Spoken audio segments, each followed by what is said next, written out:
LiberalViewer presents. So, welcome to the April 10th edition of LiberalViewer Sunday Live Clip Roundup. Though, again, because of a copyright problem I'll discuss very briefly in a moment, this week I may only have 2 live viewers. Right when I started, I actually had, let me see if I can show you, a rare visit from Dash the Cat, who was quickly chased away by Sandy, who took up her position as my only live viewer for the week.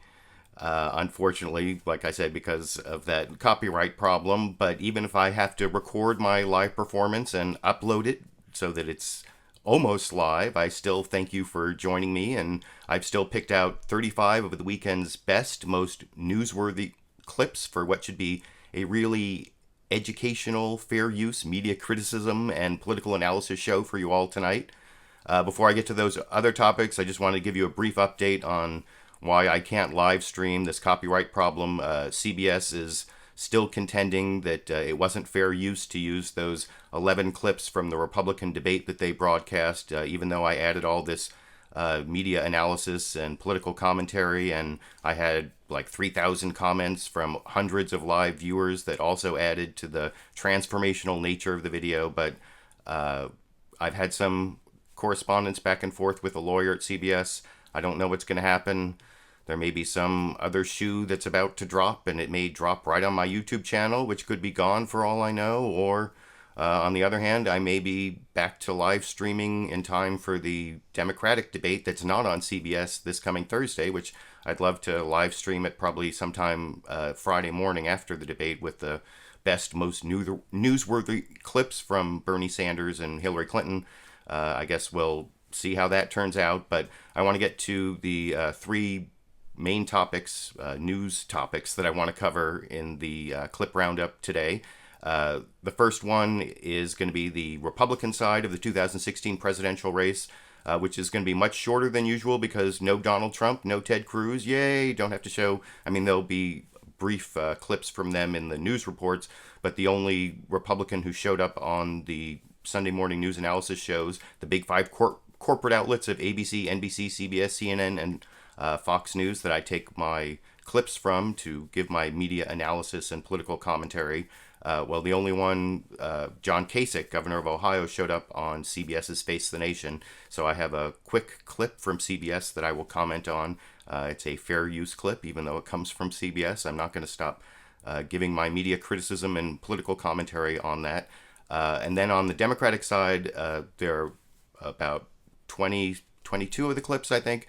If you want to follow along, this is my clip list. It shows the 35 clips. So you can see I put a link down in the video description where you can look at this document yourself. You can see the first 8 clips are on the Republican side, and then there's sort of a transitional clip, and then almost all going down to like the 31st clip are on the Democratic side. Then I have 4 clips at the end from this historic interview on Fox News Sunday by President Obama. He's never appeared on Fox News Sunday as president, and so you can see how Obama's assessment of his presidency matches up against the Fox News perspective on the world that I've spent so much time cataloging over the years.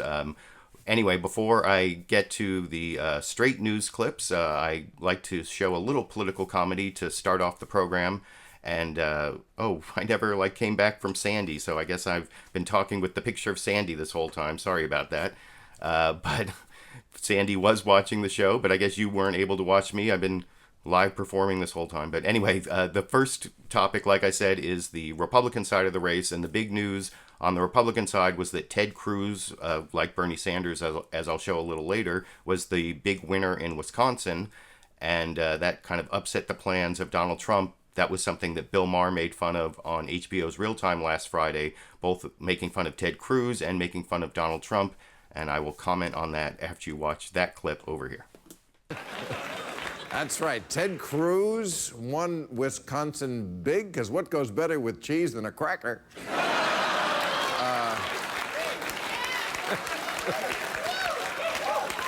But of course, Donald Trump was very gracious in defeat. And No, of course not. He put out a statement, said Ted Cruz is a liar, ran an illegal campaign, he's a Trojan horse. The party bosses are using him to try to steal the election by getting more votes. He's like a bipolar 5-year-old. He has 2 settings. You cheated and you started it. It's always...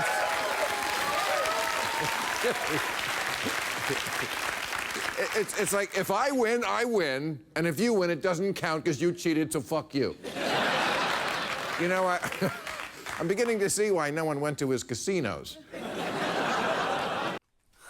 So I like the way that Bill Maher made fun of both Ted Cruz and Donald Trump, although the one criticism I'd have of, if I have to do media criticism of a joke, which, you know, it's just a joke, but Bill Maher did say that Donald Trump's argument was you cheated by getting more votes, but there actually is something else going on because political parties don't necessarily award their delegates exactly based on votes. You know, in the Democratic Party, as I'll cover in the next topic, there's the whole superdelegate issue, but there are also issues, ways that you can gain delegates in the Republican Party that isn't necessarily democratic, because political parties, they're not in the Constitution. They're private parties. I mean, there is some litigation about, you know, fairness and due process, but they mostly get to set their rules as private organizations as to how they want to elect their nominees.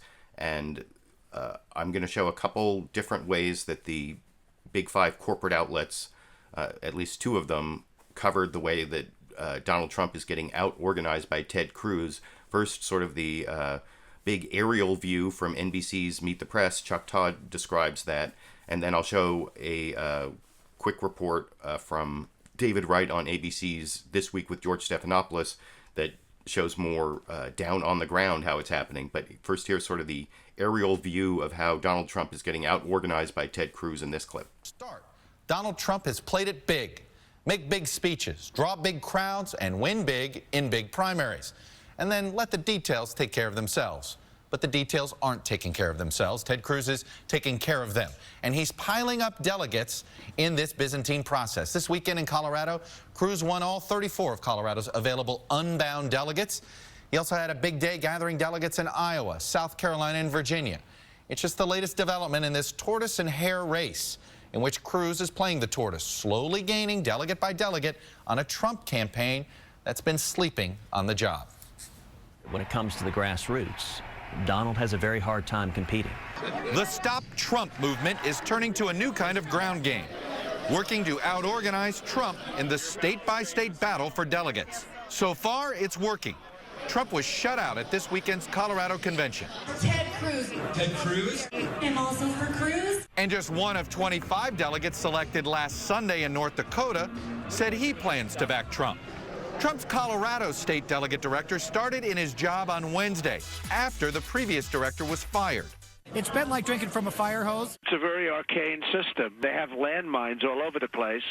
And I think it is unfair. He has little margin for error. Trump must win 61% of remaining delegates to clinch the 1237 delegate majority he needs to avoid a contested convention. Supporters dismiss questions about his organization's efforts in Colorado. He probably wouldn't carry this state anyway. And you fight the battles you can win. And Trump is depending on a big win in New York, where he's polling above 50%. It's great to be home. Hoping to sweep the Empire State's 95 delegates and completely shut out Ted Cruz. Do you remember during the debate when he started lecturing me on New York values like we're no good? Like we're no good. Lukewarm feelings about Cruz have some Stop Trump establishment Republicans dreaming of none of the above. Liberals and House Speaker Paul Ryan fueled the speculation this week by releasing this campaign-style video. So let's have a battle of ideas. Let's have a contest of whose ideas are better. While Trump dismisses any talk of campaign power struggles in public, I had not heard anything about the inner fightings of a campaign. In private, Trump's team is clearly worried, expanding the role of new hire Paul Manafort, a one-time Republican powerhouse Trump brought in to be his convention manager. And joining me now is Donald Trump's new convention.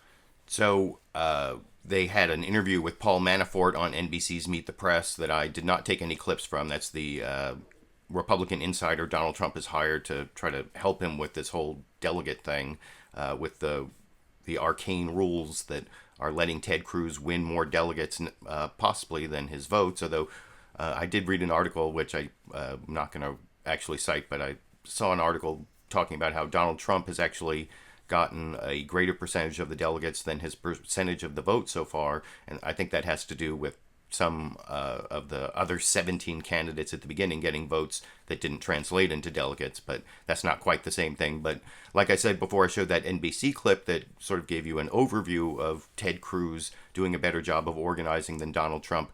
There's also this ABC report I want to show you quickly about how on the ground Ted Cruz is, or a couple like specific things about how Ted Cruz delegates know how to talk in 10-second sound bites, and they know how to put together a slate of delegates based on specific things that were happening on the ground in Colorado that you can see. Oh, I got my laptop in the way here. That you can see over in this clip. Here in Colorado, there's no Republican primary. The delegate selection process here is more of a cattle call. On Saturday, 600 wannabe delegates had 10 seconds each to make their case. We gave a couple of them a practice run. Set, go. In the political system, the game of chess needs to be played by a player, which is Donald Trump. The rest of it. Set, go. My name is Jimmy Sangenberger. I'm running for national delegate supporting Ted Cruz because we need a reliable, principled conservative in the White House. 7 seconds. The Cruz people seem to have this stuff down. The Trump campaign, not so much. So this is Donald Trump's cheat sheet for the Colorado State Convention, his list of names of people he'd like to send to Cleveland. And ABC's Ryan Struck and Catherine Falders, off-air reporters, have been digging into it, and you found some problems. Well, the problem, David, is that 5 of the names on this list are incorrectly matched with numbers from the official state party list. So if the Trump supporters vote the Trump slate, they're going to be voting for some Cruz people. Ted Cruz's slate and John Kasich's slate, there were no errors on theirs. At a contested convention, some pledged delegates are eventually released to vote for other candidates. That's why former New Hampshire Senator John Sununu is here, stumping for Kasich, even though 0 of the 37 Colorado delegates are pledged to him.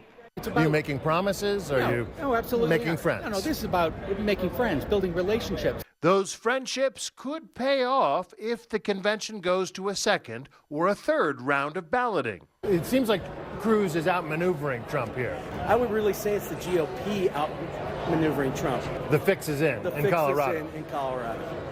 But at a contested convention, it's a jump ball. The Republican nominee could well end up being none of the above. So that's that David Wright story from ABC's This Week with George Stephanopoulos, which, like I said, I like the way they had their reporters really investigate what was going on the ground in Colorado Springs, showing how the Trump delegate, the guy in the cowboy hat at the beginning and the end there, seemed like just less organized than that Cruz supporter who really knew his stuff. I don't know if that's a representative sample of the Trump and Cruz forces in Colorado Springs at that convention, but I thought that ABC did a good job of showing how things are happening on the ground and why it is that Cruz may be picking up more delegates and creeping up on Trump, even though he's not winning that many states, although he did win in Wisconsin.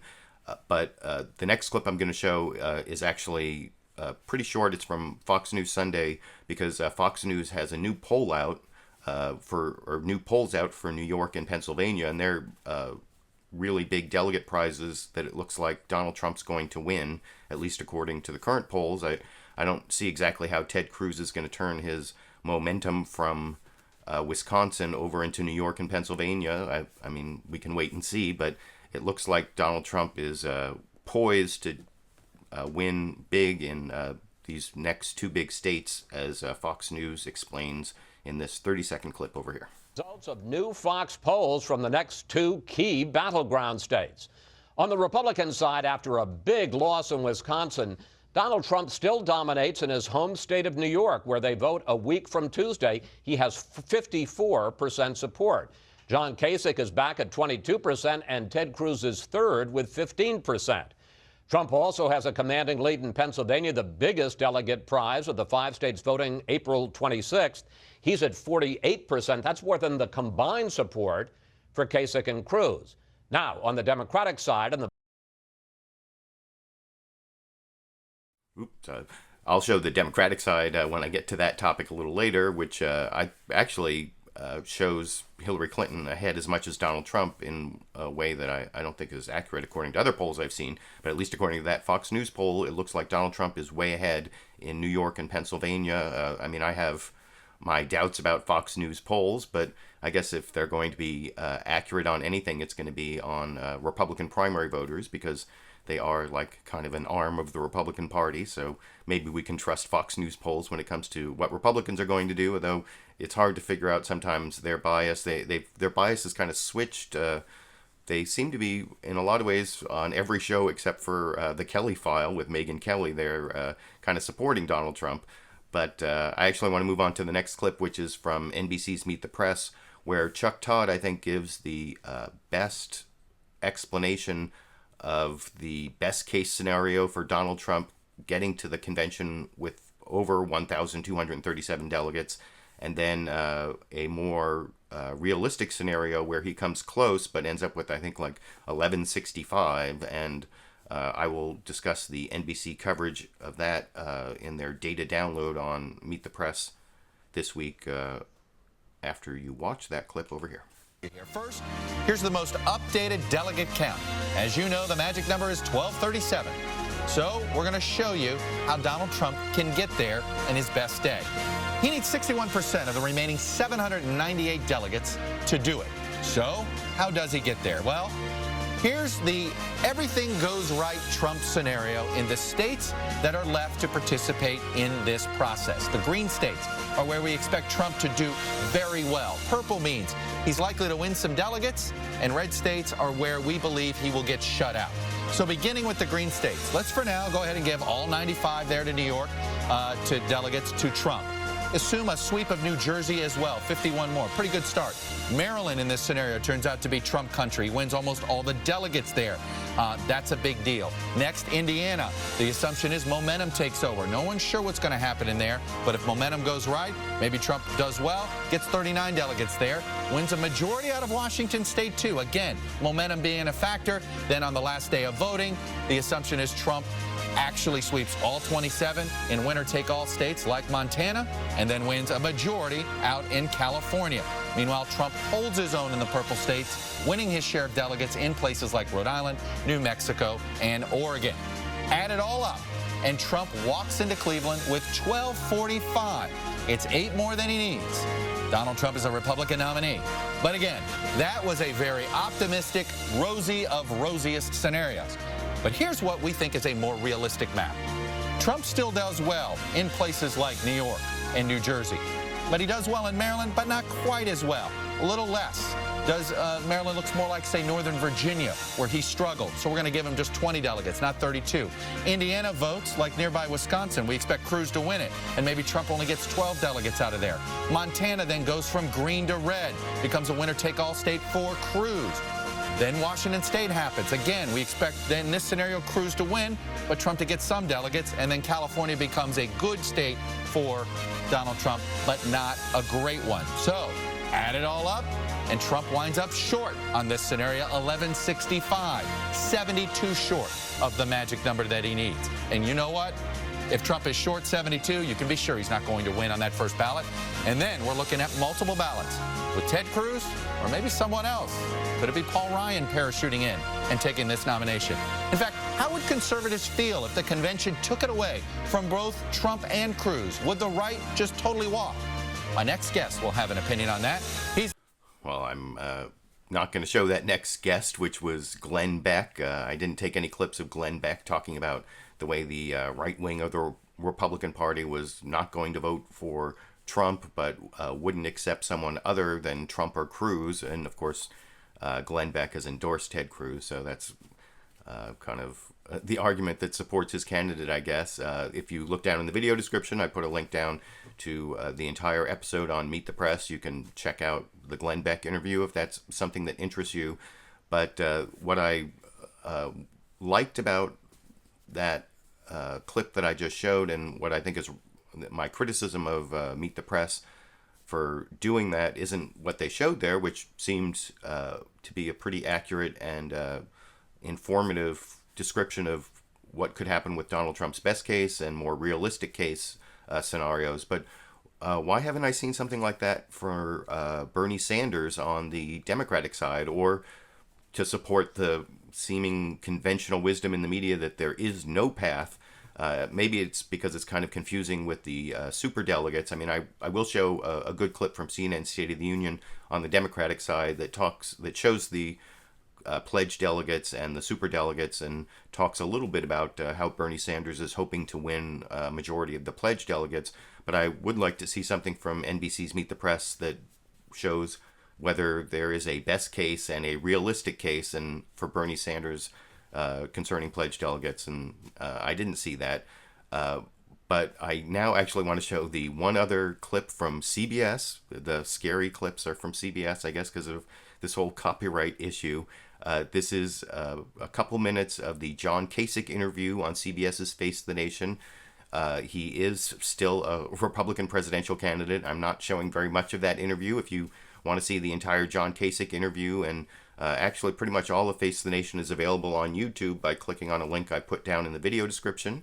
But this 2-minute clip is John Kasich sort of showing the other side of what you just saw on Meet the Press. This is sort of not the rosy scenario or the realistic scenario. This is like a total fantasy scenario, but it also talks about what Chuck Todd was talking about in the end of that Meet the Press clip, about the possibility that Paul Ryan or Mitt Romney or someone else might parachute in, and you'll see that John Dickerson on Face the Nation asked Ohio Governor John Kasich about that over in this clip. With the least amount of delegates, probably of the three people who are in this contest still, is your main competition then Cruz and Trump, or is it, you know, people are talking about Paul Ryan, some people even have talked about Mitt Romney? I mean, who do you see your competition if it's as wide open as it'll need to be for you to win? Well, I don't know that it's going to have... Look, here's what's going to happen, John. I don't want to get into all the process, but I think you're going to see significant changes in the delegates voting after the first ballot. And we have like the best people who can know how to manage a convention. The key for me there is going to make sure that I'm able to visit all these delegations. And as you know, the process of picking delegates now varies from state to state. So it's going to be very interesting, and we'll have a full court press. We've got the people that know how to do this, and the key for me is to be there. Now, here's what's interesting. I am the second choice of both the Cruz people and also the Trump people. It's interesting. And also, as you know, we've had 10 contested conventions, and only 3 times has the front runner won. And I don't want to go back in history too far, but I think old Honest Abe went into the convention either 3rd or 4th and came out the winner. So we'll see. But people are looking at this now, and they think, well, the people who got more delegates, shouldn't those delegates have some value? You will go in with fewer delegates than anybody else. Sure, but you have to meet the magic number. It's sort of like, you know, when you take a test, if an A is 90 and you get 85, you don't get an A. So, look, I've been talking about this for a month, as you know, even on your show. But, Governor, you're going in there with a 60. Well, wait a minute. We don't know what we have yet, John. We're going to have some momentum and accumulate more delegates, and we will. And our strategy is to continue to move forward to accumulate delegates. And so we'll see what happens out of New York, Pennsylvania, Maryland, Connecticut. We'll see what happens there. So don't be trying to predict how many I'll have, because I'm not going to predict it, but I'm going to have more than I have right now, and we'll be viable. Let's talk about... John, at the end... So... I thought that was a newsworthy clip to show from CBS, because I thought the moderator or the host of Face the Nation did something there that I will also show him doing over on the Democratic side in his interview with Bernie Sanders, where he asked kind of an oblique question that got an answer that you might not have otherwise gotten from the candidate. Instead of like asking John Kasich what his strategy for the convention was, he asked him if he was a more oblique question about whether he was actually competing against other establishment candidates who could, you know, parachute in, as Chuck Todd said in the previous clip. that he would be competing against a Mitt Romney or Paul Ryan.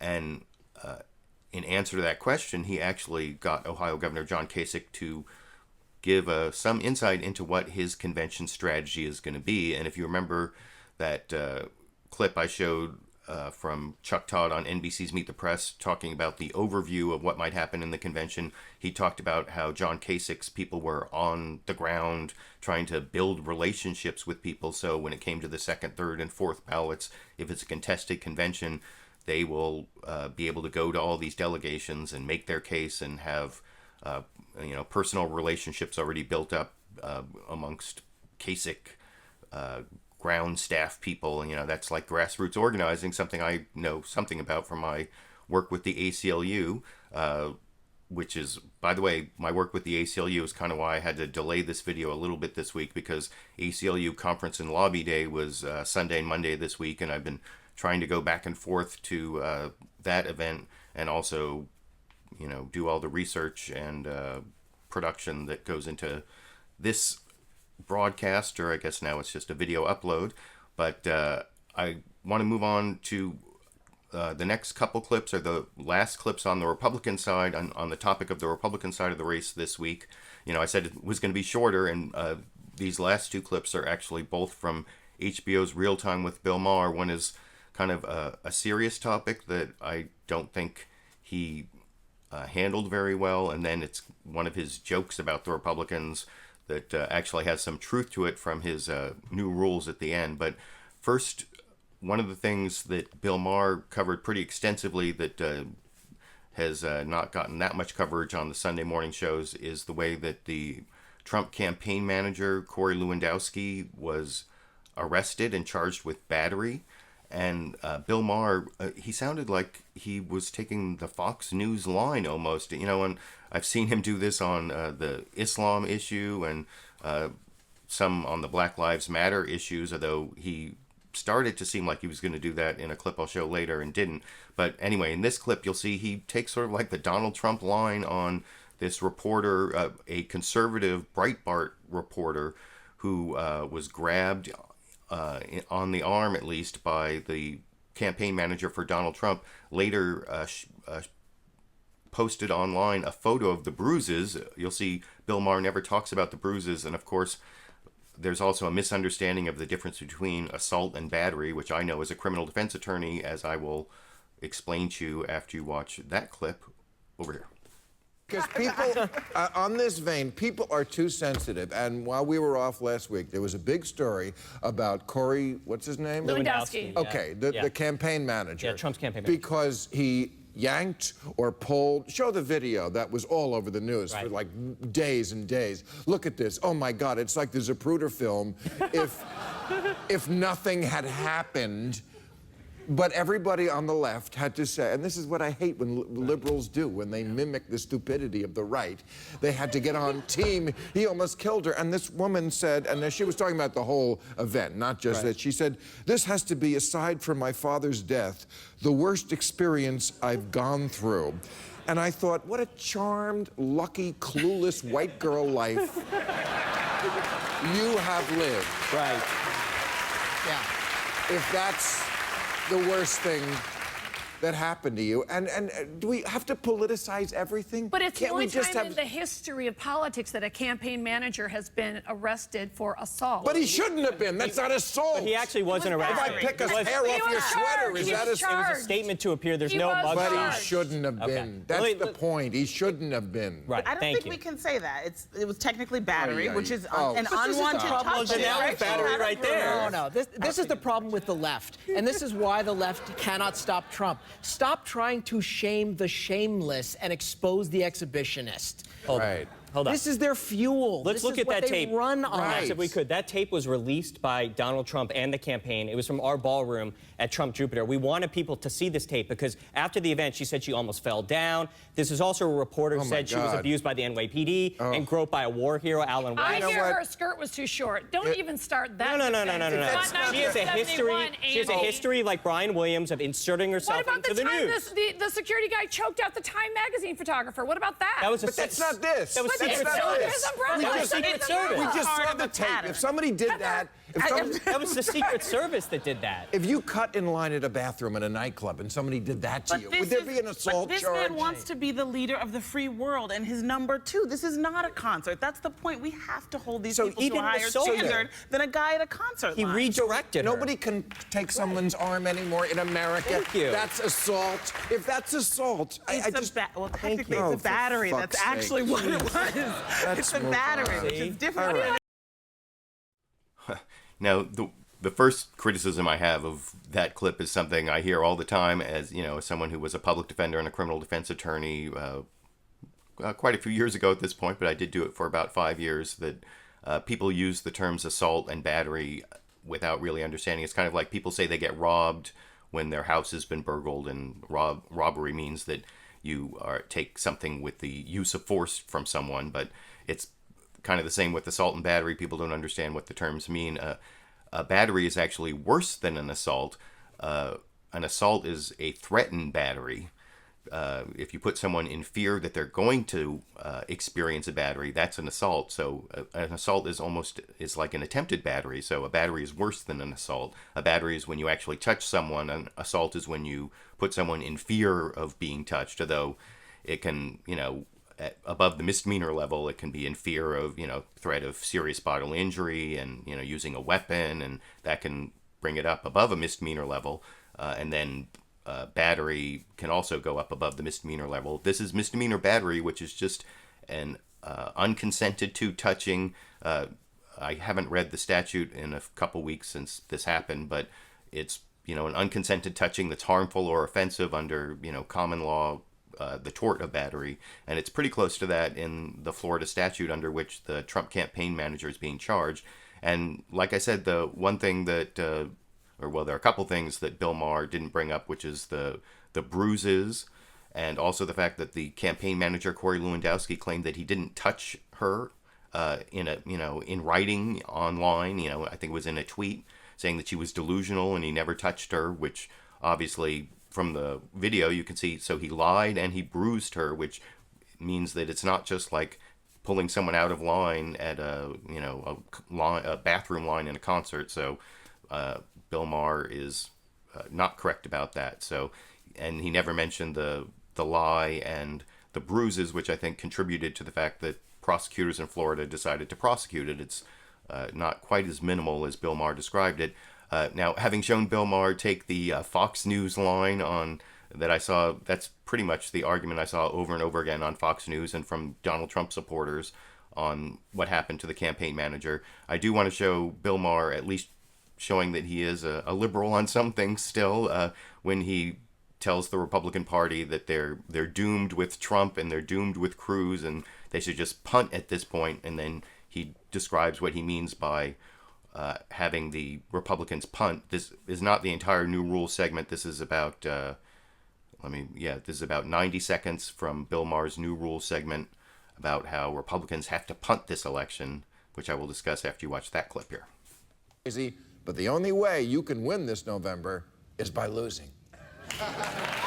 Now, before you jump all over this, let's not pretend that Republicans aren't already flirting with this idea. Christy Todd Whitman says she'll vote for Hillary over Trump. Bill Kristol of the Weekly Standard sat right here and said he won't vote for the Republican candidate if it's Donald Trump. The National Review did an entire issue called Against Trump. The National Review coming out against the Republican frontrunner? It's like High Times coming out against me.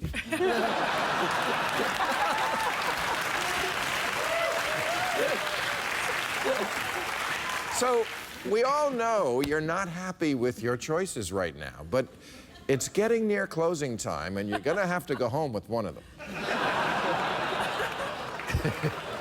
Either Ted Cruz, a man with all the appeal of Jared from Subway,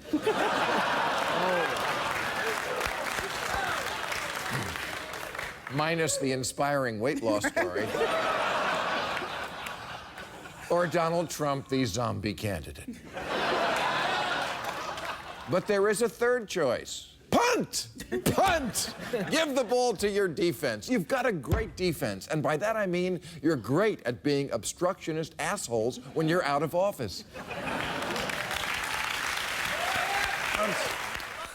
So after my criticism of Bill Maher on the previous clip, I definitely agree with his last point there that Republicans are probably have their most political effectiveness at this point in the life of the Republican Party when they're not holding the executive branch, when they're on defense, when they're being obstructionists. They've actually been somewhat successful in that strategy to nowhere, I guess you would call it. That's what I would call it anyway, a strategy to nowhere, but that's the best Republican strategy based on their shrinking demographics and problems, and also their bad candidates, which Bill Maher talked about in that last clip, and I also have to agree with him on his characterization of both Ted Cruz and Donald Trump, and I thought it was a worthwhile commentary as a juxtaposition or counterpoint to some of the straight news clips I'm showing, and also important to show something Bill Maher said that I can actually agree with after criticizing him on his previous clip, and I will be criticizing him when it talks about when I get to the topic and talk about what Bill Clinton said to some protesters talking about the crime bill back from the Clinton administration that hurt a lot of black people in this country. But before I get to the full Democratic side of the presidential race, and that is the next topic I'm getting to, there's one sort of transitional clip I want to show. This is from Weekend Update on Saturday Night Live this weekend, and it's it's Michael Che making fun of both the Democrats and one of the Republicans, and this subway issue that's come up between Bernie Sanders and Hillary Clinton. Bernie Sanders had a problem with not knowing they don't use tokens anymore, and then Hillary Clinton had a problem. If you go down into the video description, you can click on the YouTube channel for Saturday Night Live, and you can watch their cold open where Kate McKinnon did a great Hillary Clinton impression, and one of the things they made fun of her for was trying to get into the subway with her Metro card and not being able to get in. And you'll see when I show this Saturday Night Live clip, the first couple seconds shows a freeze frame of Kate McKinnon doing that impression, but I don't take any clips from that. Instead, this is Michael Che over on Weekend Update making fun of Hillary Clinton, Bernie Sanders, and one of the Republican candidates and their subway problems. Over here. Bernie Sanders was criticized after he inaccurately said that people riding the New York City subway still use tokens. But in fairness, Bernie actually does still use tokens in his campaign. Oh, yeah, none of you were there. While campaigning in New York, Hillary Clinton rode the subway one stop. Not to be outdone, Ted Cruz dragged a slice of pizza down the steps with his teeth. And I like that last joke especially because, as I mentioned on previous broadcasts, there's something about Ted Cruz's face that is kind of rat-like and makes me really just dislike listening to him talk or even watching him talk. And so I'm glad to see Saturday Night Live helping promote the rat face meme for Senator Ted Cruz. I don't know, maybe that's mean. You can let me know what you think down in the comment section for those of you who are watching this after I record it. But I want to move on to the full Democratic side of the race, and I showed a quick clip from Bill Maher's monologue last Friday on HBO's Real Time making fun of the Republican side of the race. This is a quick clip talking about the Democratic side, where I think he actually kind of makes a slightly sexist joke about Hillary Clinton, which I have to criticize, I guess, but then he kind of redeems himself by making fun of Fox News, which I always like, as I will discuss after you watch that clip over here. It was not a good week for the two Democratic candidates in this regard, because this week got a little testy and a little unadult, right? Hillary feeling the burn.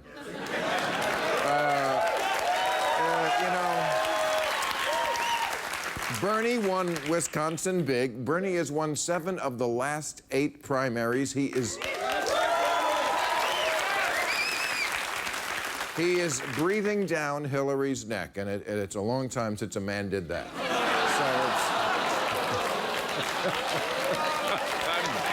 Yes, it's a love. So meanwhile, I love this. Bernie supporters staged a protest here in LA outside of CNN headquarters because, no matter what this guy does, he gets less airtime on CNN than the sad lady in the Abilify commercial. It's so weird. On CNN, Bernie can't get arrested, and on Fox News, Hillary's always about to be arrested.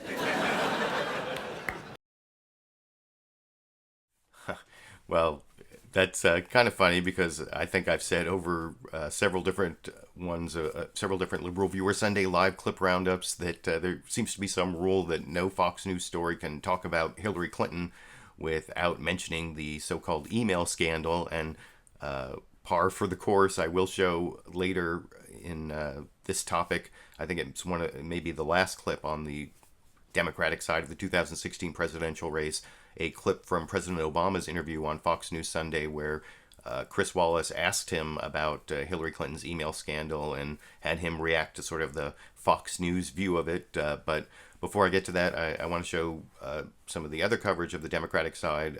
First, I want to show a quick clip of the Fox News poll results. I showed the Republican side where Donald Trump was way ahead, and at that point I said I thought that they might have actually been biased for Hillary Clinton on the Democratic side of that poll.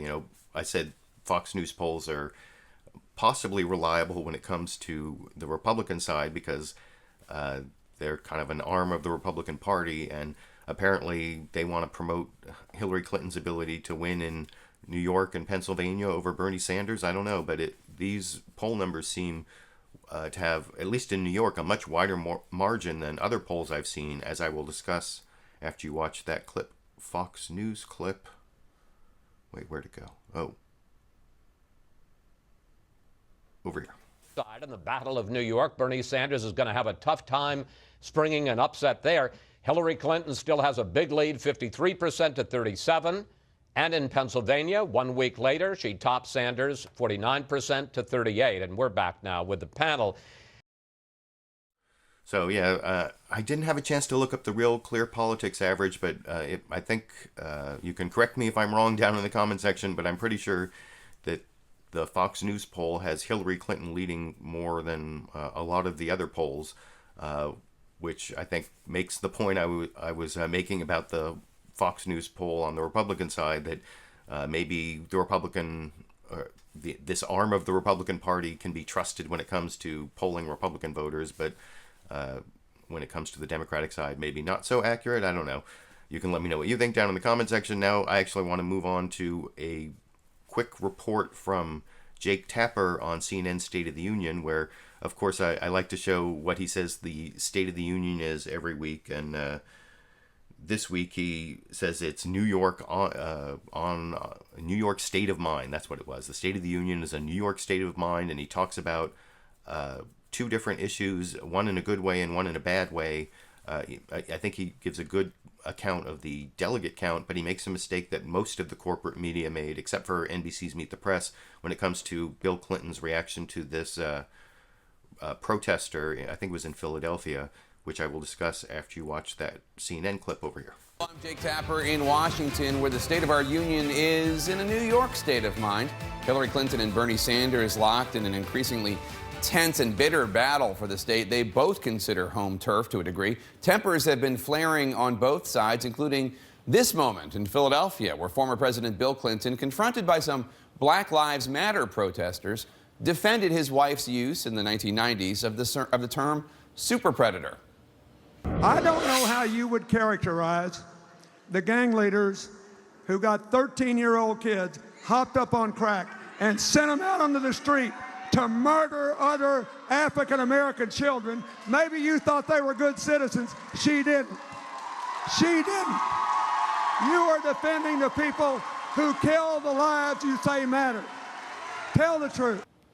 Sanders notched a victory in last night's Wyoming caucus, but he split the delegates with Clinton. Each took home 7. That's hardly enough for Sanders to make the dent he needs to in her substantial lead among pledged delegates, winning the bulk of New York's 291 delegates. So there you saw Jake Tapper did a good job of showing the actual delegate count by splitting the super delegates out from the pledged delegates, which is important, as you'll see later when I show a bunch of clips of Bernie Sanders and a few clips of Hillary Clinton. But Jake Tapper and CNN, even in the Chiron there, made a mistake that I saw on every network. I'll even show Bill Maher over on HBO made the same mistake about those protesters who were heckling Bill Clinton being from Black Lives Matter when actually they were from this local Philadelphia group, not from Black Lives Matter, which was reported accurately after slightly different editing of that same Bill Clinton clip on NBC's Meet the Press, and then some good reporting from NBC or MSNBC's Joy-Ann Reid, which I will discuss a little more after you watch that clip here. Bill Clinton had a run-in with some protesters, and it involved him still trying to live down the crime bill of the 90s. Let me play both his back and forth with the protesters and then his walk back. Take a listen. Wait a minute.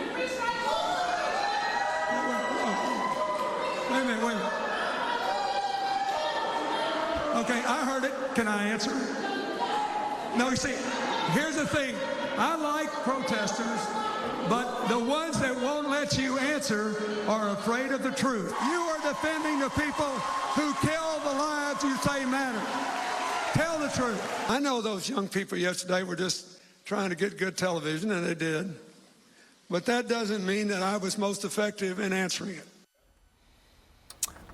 Joy, a lot of people assumed that was a Black Lives protester confrontation with Bill Clinton. That was not, as you were telling me and explaining to us earlier. But boy, that still looked like, did Bill Clinton miss the memo? Yeah, and how to talk about his crime bill that everybody is now repudiating? Yeah, very awkward. They were a group called the Philly Coalition for Real Justice. It was a pair of people who said themselves they are not part of Black Lives Matter. That said, the problem with Bill Clinton's origin and the problem with the way that he defended himself was that he was defending himself. And that Bill Clinton, I think, is living emotionally through the repudiation of much of his legacy, whether it's on LGBT rights or whether it's on this crime bill or on criminal justice. His legacy is being relitigated in the negative, and I think it's hard for him to deal with it. But what he didn't understand is in the role of surrogate, it is not your job to defend yourself. And this complicated bill that has no clean hands. And he took the bait of the protest. I think he understands it, but I think he's So, like I said, I thought that was a good point that only NBC reported. Joy-Ann Reid from MSNBC reported that the protesters weren't actually Black Lives Matter protesters. They were this local Philadelphia group for justice. I don't remember. You just heard the name.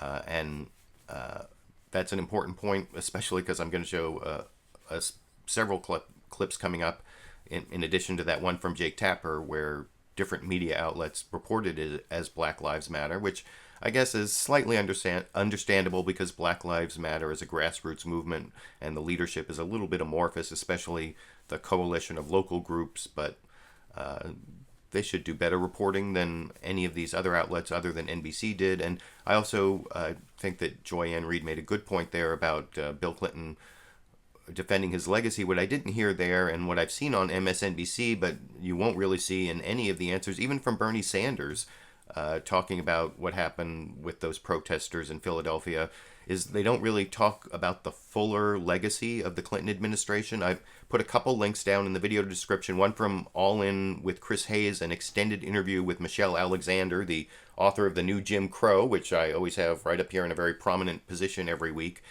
talking about it's not just the crime bill, but it's the welfare bill. It's a variety of ways that there were some people like Bernie Sanders who voted for that same crime bill, or a lot of black leaders wanted some of those law enforcement resources, but they didn't want just law enforcement resources. They wanted also investment in the local communities, in growing jobs and drug education, and they didn't want just the criminal justice solution that would help with the super predators that Bill Clinton wasn't quite willing to apologize for that term, even now that it's 2016, some 20 years later. But anyway, I want to move on to the next clip, which is ABC's coverage of Cecilia Vega covering the Democratic side of the race, and I'm going to both give my critique of how they show the superdelegates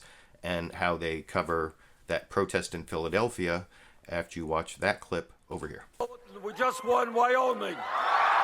With his latest win, Bernie Sanders is on a roll, coming out on top in 7 of the last 8 states. But despite his 12-point Wyoming victory, the Vermont senator walked away with the same number of pledged delegates as Hillary Clinton. And that shows the uphill battle ahead. With superdelegates factored in, those delegates free to support any candidate at the convention, Sanders trails by nearly 700. His campaign is now instead focused on the much closer contest for pledged delegates. Those delegates won and lost in state primaries. Clinton's lead there, much smaller, 250. Sanders says the contest is far from over. We are on the way to pulling off the biggest political upset in the modern history of America. And his team is threatening a convention fight if Clinton doesn't clinch the magic number of pledged delegates before the summer showdown. The most delegates up for grabs so far, 247 in New York, the next state up. The fight here nastier than ever, a war of words over who's qualified to be president. You said, quote unquote, she is unqualified, and this morning you said she's qualified. Well, so which is it? Well, in a sense, it's both. If you vote, it can't be both, yes, can you it? can, in this sense. Bill Clinton pulled into the fight, too, defending his wife's use of the term super predator in the 90s when confronted this week by Black Lives Matter protesters. I don't know how you would characterize the gang leaders who got 13-year-old kids hopped up on crack and sent them out onto the street to murder other African-American children. Maybe you thought they were good citizens. She didn't. She didn't. Overnight at the Apollo Theater, Sanders called for him to apologize. The president owes the American people an apology for trying to defend what is indefensible. But as the Democratic rivals compete to show who is more of a New Yorker, a lighter moment overnight, Clinton laughing off her struggle to enter a Bronx subway station. Will you just fix these MetroCard slots in the subway?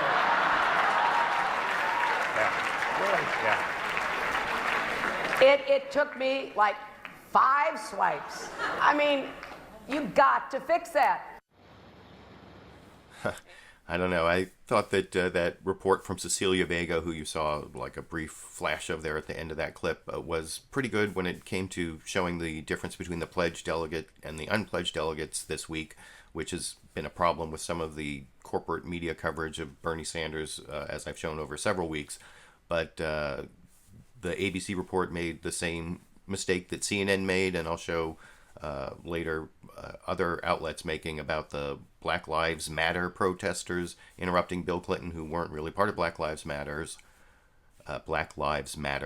But I also wanted to show that report from Cecilia Vega because it talked about the way that Bernie Sanders is not getting the amount of delegates that he deserves to win based on the margins. If you think that that is exactly the way the parties work, although it isn't, as I explained on the Republican side, they're private political parties. They can select their delegates. It doesn't have to be directly Democratic, and even the way we select presidents in the United States under the Constitution isn't directly Democratic. So the political parties in some ways have kind of mirrored the way the Constitution works, but they aren't mentioned in the Constitution, as I saw some of the pundits talking about on the Sunday morning shows.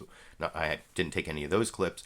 But anyway, the Cecilia Vega report there talked about the way that Bernie Sanders is splitting delegates after winning states, splitting delegates with Hillary Clinton.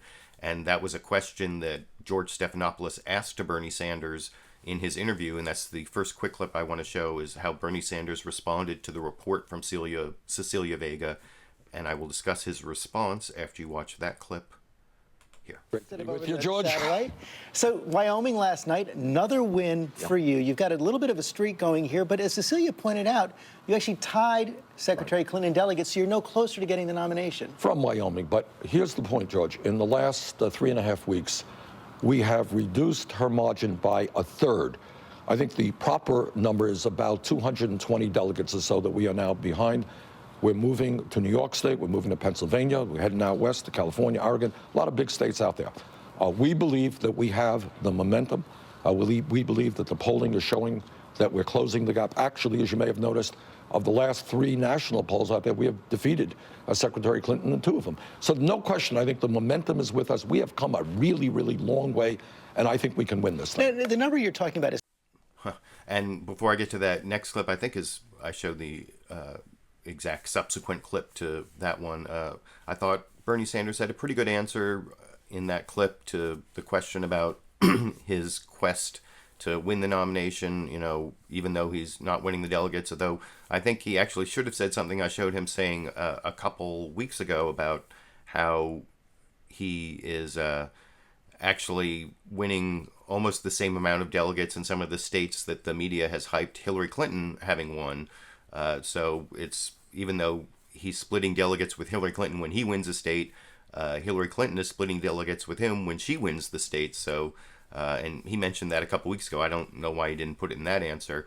But then I also want to show this next clip from the same interview where George Stephanopoulos asked Bernie Sanders about whether his strategy is feasible to just win a majority of the pledged delegates, which is hard enough, and then somehow argue that he has to win or he should win, even though Hillary Clinton has so many more of the unpledged delegates, the party establishment, basically.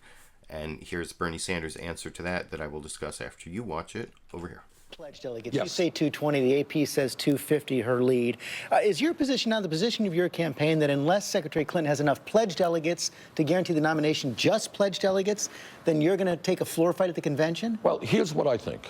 I think at the end of the day, what Democrats all over this country want to make sure is that somebody like a Donald Trump or a Ted Cruz does not end up in the White House.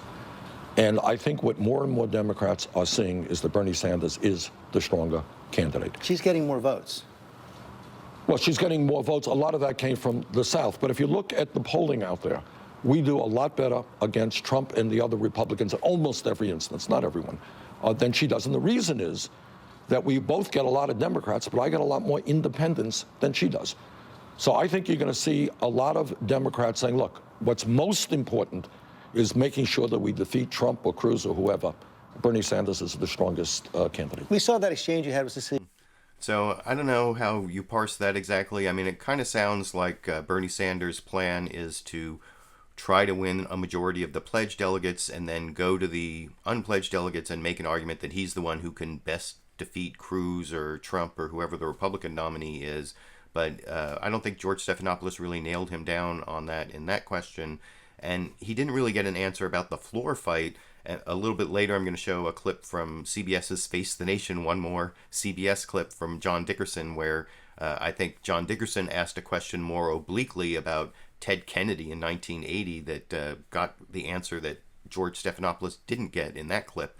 But first, I want to show one more clip from the ABC This Week with George Stephanopoulos interview of Bernie Sanders that hits on this other topic that I will contrast with a couple of the other networks' interviews of Bernie Sanders, because they all kind of got a little bit of a different answer out of him on this question. You saw briefly in the ABC Cecilia Vega intro where she asked him about this fight between Hillary Clinton and Bernie Sanders as to whether Bernie Sanders is unqualified to be president or Hillary Clinton is unqualified to be president. They've sort of traded barbs on that. And Bernie Sanders was asked about that in all the interviews, and I think each host of each of the big 5 corporate outlets, or he wasn't on all 5, but on each of the corporate outlets that he was on, got him to give a sort of different version, and I wanted to compare them, starting with the ABC version over in this clip. Over whether or not Secretary Clinton is qualified. You said this week once that she was unqualified. Did your emotions get the best of you there? Well, look, you know what I think? It's very clear, and I'm sure you got the press releases and the memos from the Clinton people. After we won Wyoming, there was a change in tone on the part of the Clinton people. And essentially they said, we're not going to be very nice to Bernie Sanders anymore. We're getting beaten every week. We're going to stop beating him up. We go to New York City. And that's what they have done. Their tone has changed.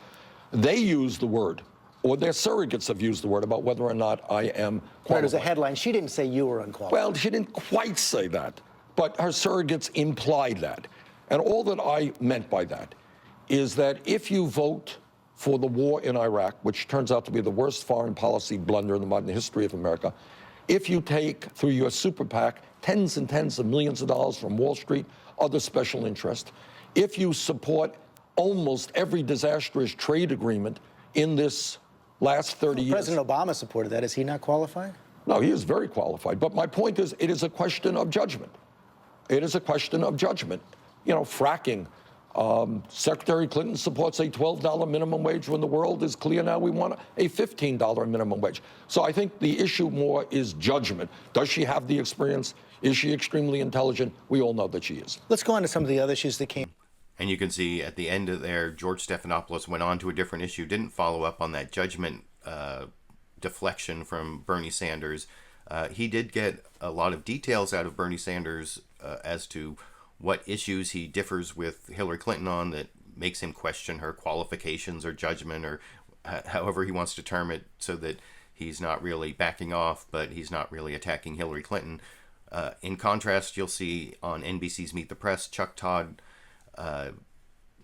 took that deflection about judgment, and I don't know if it will be news. I haven't seen it really covered in this new since Meet the Press aired, but you'll see that Chuck Todd nails him down after he tries to deflect from saying she's not qualified to it being a question of judgment, and nails him down on whether she actually has the judgment then to be president, as I will discuss after you watch that clip here. There was a big tiff about this issue of you calling Secretary Clinton unqualified. You've since walked it back, said that she is qualified to be president. But I want to play you something that Senator McCaskill said and get you to respond to it on the other side.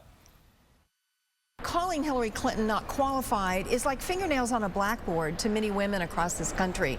You know, both former President Clinton and Senator McCaskill there implied that had Hillary Clinton been a man, you never would have said that. Look, Senator McCaskill has been a strong advocate for Secretary Clinton from day one. And this business about attacking me in that regard is absurd. What the truth is that Secretary Clinton has been going after us, along with her surrogates, very, very hard. There was, as you know, a headline in the Washington Post. Clinton campaign arguing that Sanders is unqualified. The point that I was making, which is absolutely correct, is that if you look at where she is getting her money from Wall Street and other powerful special interests, she voted for the war. She cited Henry Kissinger, in a sense, as a model for her. I think those issues will tell the American people that in many respects, she may have the experience to be president of the United States. No one can argue that. But in terms of a judgment, something is clearly lacking. So you believe she doesn't have the judgment to be president of the United States? Well, when you vote for virtually every trade agreement that has cost the workers of this country millions of jobs, when you support and continue to support fracking, despite the crisis that we have in terms of clean water, and essentially when you have a super PAC that is raising tens of millions of dollars from every special interest out there, including $15 million from Wall Street, the American people do not believe that that is the kind of president that we need to make the changes in America to protect the working families of this country. All right, you brought up the whole issue. So you saw in that answer that Chuck Todd did get some of the same details from Bernie Sanders as to why he questions the qualifications or judgment or whatever of Hillary Clinton, but not quite as extensive as over on the previous ABC clip. But unlike George Stephanopoulos, he did nail Bernie Sanders down on the question of doubts to be not doubts on her judgment to be president, since he had switched from qualification to judgment. And why that's important is because all of these sound bites may be used in the general election. If Hillary Clinton is the nominee, they always like to show her current supporters. You know, if Bernie Sanders is going to be out there on the trail stumping for Hillary Clinton, then the Republicans are going to want to get as many Bernie Sanders supporters not to vote for Hillary Clinton as possible. And so they're going to show clips of Bernie Sanders saying he has doubts about her ability to be president, and he doesn't know if she has the judgment to be president. Oh, sorry, I keep saying doubts because actually that's the next clip I want to show. It's from CNN State of the Union. It's basically the same question from Jake Tapper, but Bernie Sanders kind of went a different way on this one. Jake Tapper actually starts off with a different Hillary Clinton surrogate, kind of accusing Bernie Sanders of sexism for questioning the qualifications of Hillary Clinton. This is her husband's surrogate, Bill Clinton, and instead of pivoting to judgment, he may mention judgment in this clip, but he goes to a different talking point, which actually shows he has a little bit of versatility. He's not like Robo Bernie, unlike like Robo Rubio. He, instead of pivoting to judgment, he talks about having doubts, although I guess it's a whole separate soundbite that could be used against Hillary Clinton in the general election. This is CNN State of the Union talking to Jake Tapper here. With Secretary Clinton about her qualifications. I know you have said that she is qualified. Bill Clinton today was asked about the comments and said, of course you wouldn't have made the same charges if she were a man. And he said, I think there are some different standards for women. Some of them are subconscious. Well, I appreciate Bill Clinton being my psychoanalyst. It's always nice. But the reality is that ever since Wisconsin, when that became the 6th out of 7 states that we have won in either caucuses or primaries, I think the Clinton campaign has made it public. Basically, they've told the media that here in New York, they're about to become very negative, about to beat us up. And I just want them to understand that, we have tried to run an issue-oriented campaign, but that we are not going to be attacked every single day. Our record is not going to be distorted. We are going to fight back. And what I said is that a candidate like Secretary Clinton, who voted for the disastrous war in Iraq, who has supported virtually every disastrous trade agreement, which has cost us millions of decent-paying jobs, and who receives incredible amounts of money. We're talking about tens of millions of dollars through her super PAC from every special interest that you can think of, and from the billionaire class, I have my doubts about what kind of president she would make. But you would support her if need be. Well, and by the way, in terms of experience, there's no question that she has the experience.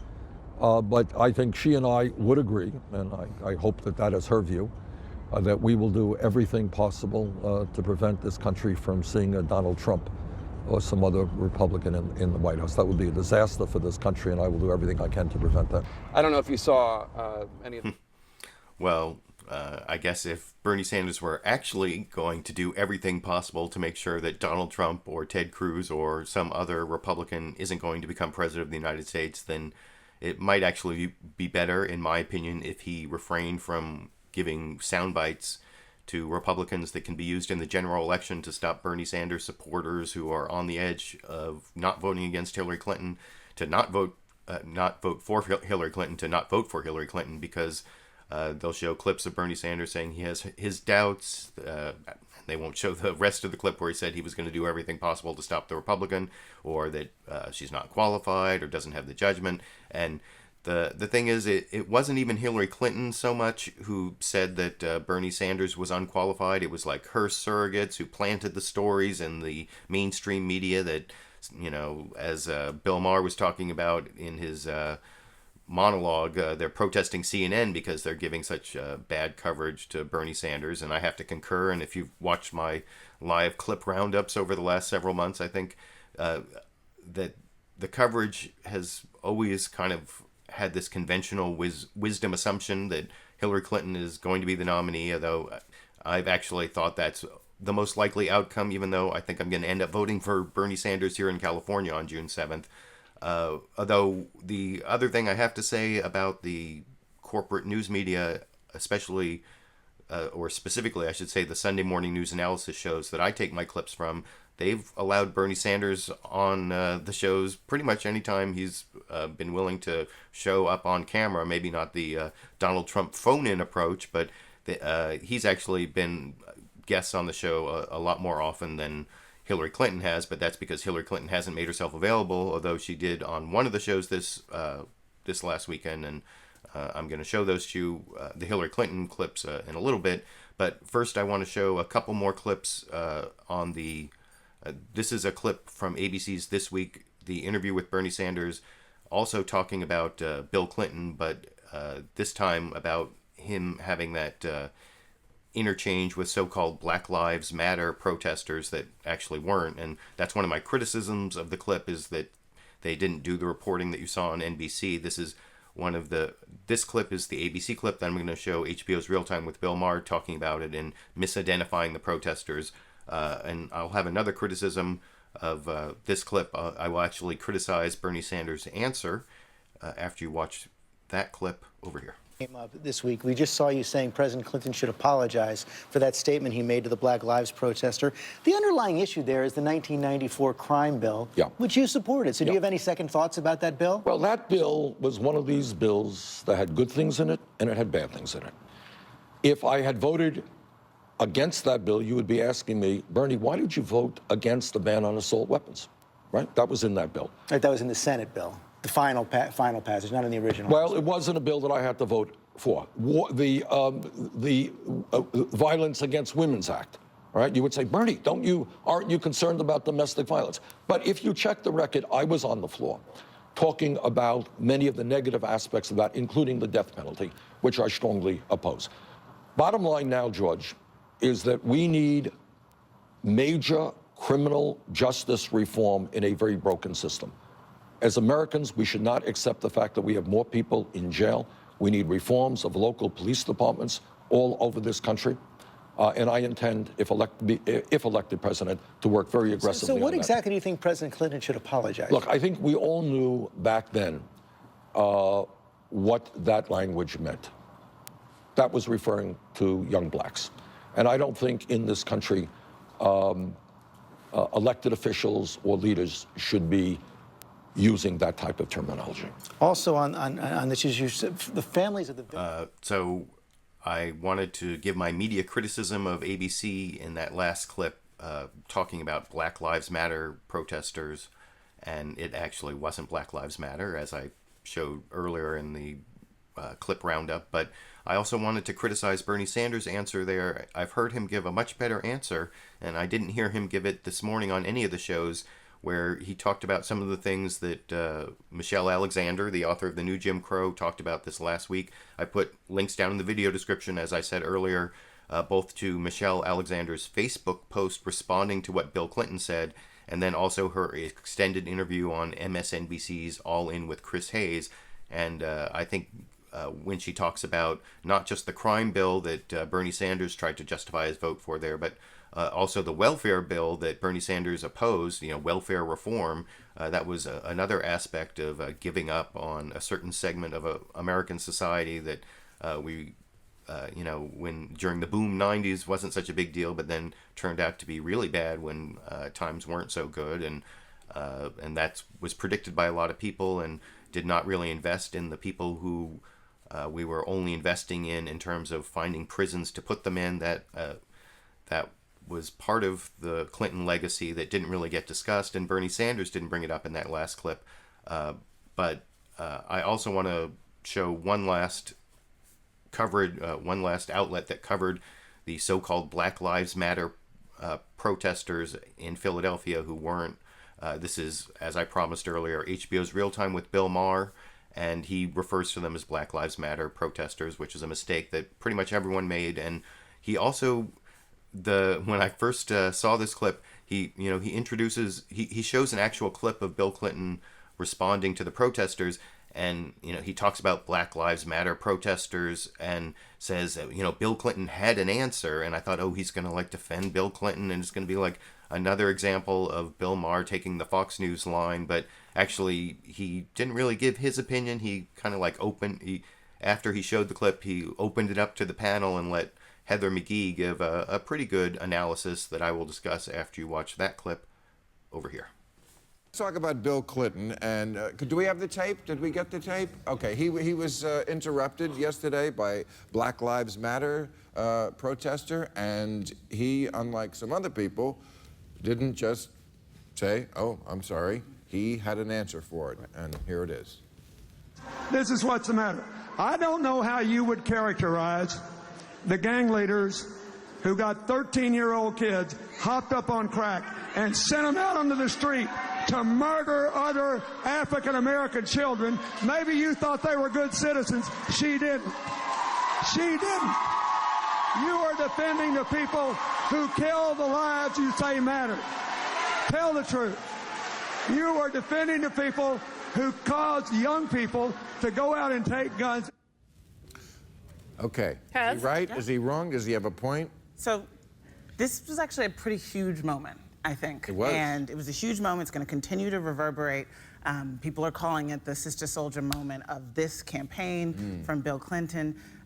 First of all, on the tactics. Let's remind people what Sister Soldier was. Well, it may not have been around in 1992. So it was a moment when, as part of a long strategy that Bill Clinton used throughout his campaign, and it was a really pivotal moment in that campaign, where he basically called out, somewhat apropos of nothing, a hip-hop artist, a rapper, and basically to a white audience just saying, like, we don't have to put up with this anymore, this kind of inflammatory language and all of that. And white people loved that. And loved it. And it was like, pull your pants up. Exactly. That's why they love Bill Cosby. Pull your pants up. And then, ironically, his pants, You never all liked right, him. let's not You even. never liked him. Bill Never liked Cosby. him. Absolutely. Nope. I was right about him from the beginning. So, first of all, on the tactic, there is a long and proud tradition of direct action in this country, and I think it's actually extremely, extremely important for people who are very powerful. Bill Clinton's one of the most powerful men on the globe, and he always has the mic, to have to be interrupted sometimes. And I know it's uncomfortable, but so is living in poverty and living in a mass incarceration state.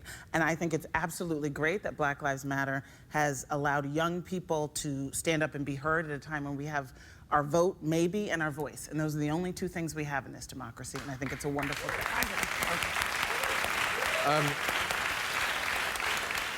Let me bring up another issue.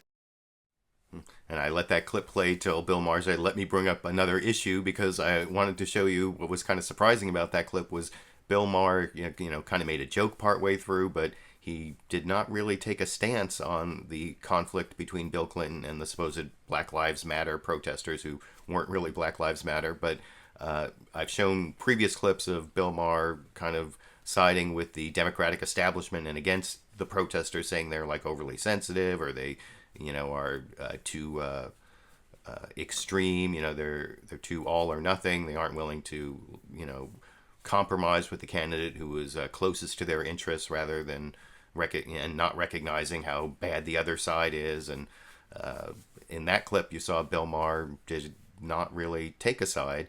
They did make the mistake of saying Black Lives Matter, and I thought Heather McGhee actually did the best job of describing the context of that conflict of any of the shows, even though that's, a political comedy show, a better job than pretty much any place.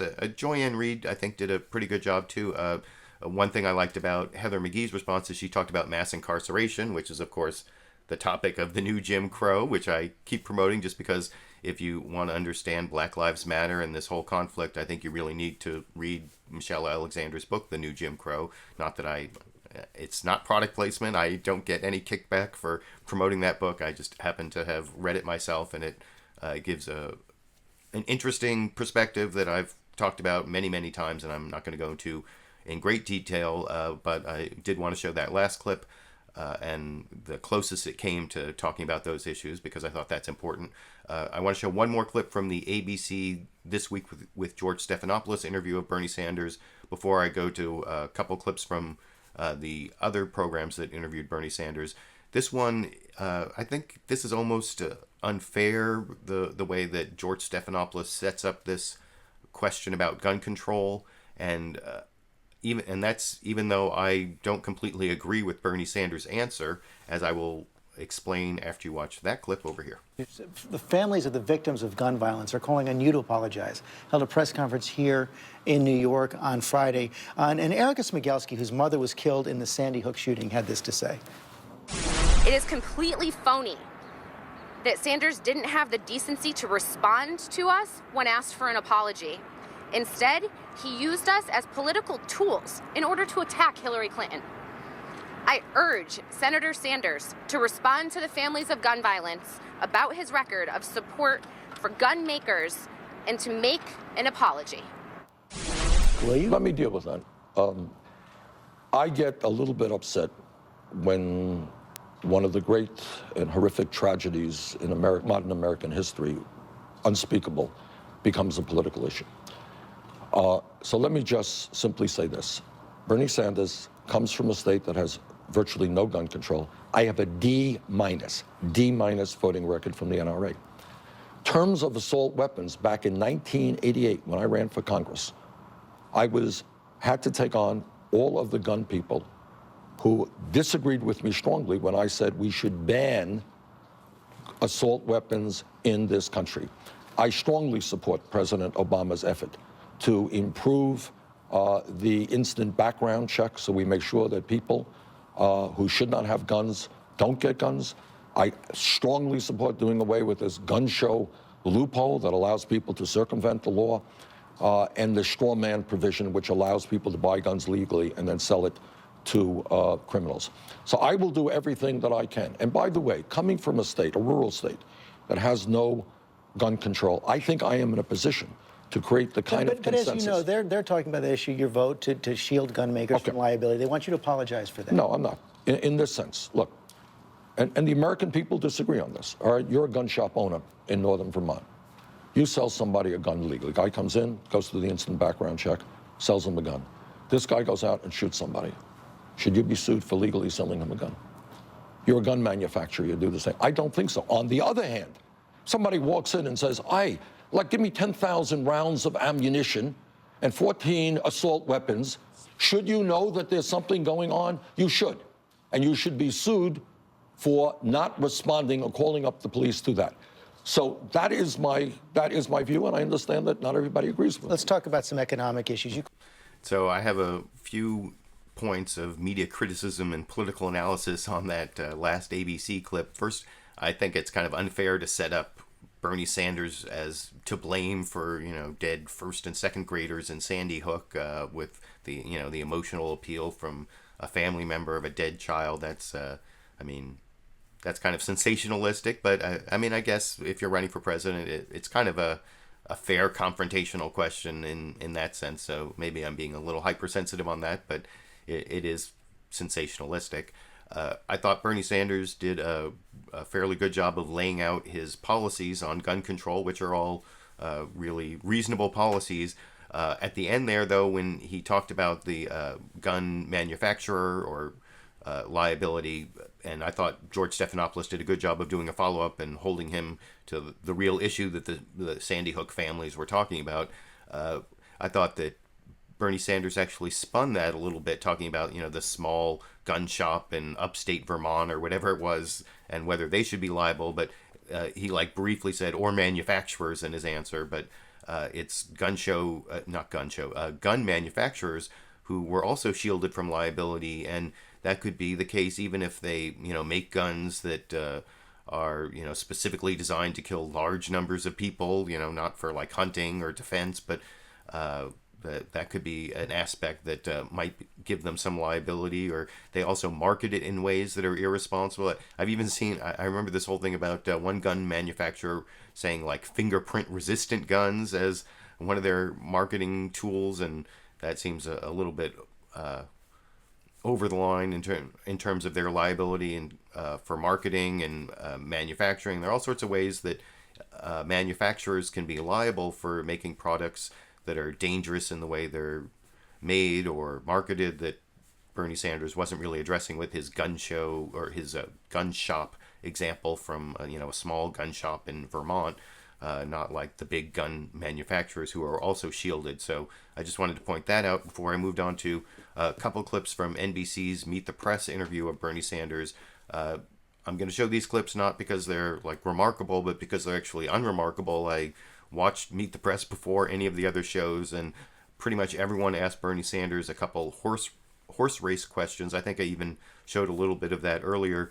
This is Chuck Todd on Meet the Press, starting off the interview, I think, introducing Bernie winning Wyoming but getting less delegates. Everywhere else, I think they said that in Wyoming on Saturday, Bernie Sanders and Hillary Clinton split 7-7, but I think Chuck Todd includes the superdelegates, and then you'll see how Bernie Sanders responds to a question about that from Chuck Todd in this clip. In the Democratic caucuses in Wyoming yesterday, Bernie Sanders won the votes, but Hillary Clinton got the delegates. Sanders won Wyoming by 12 points, 56-44.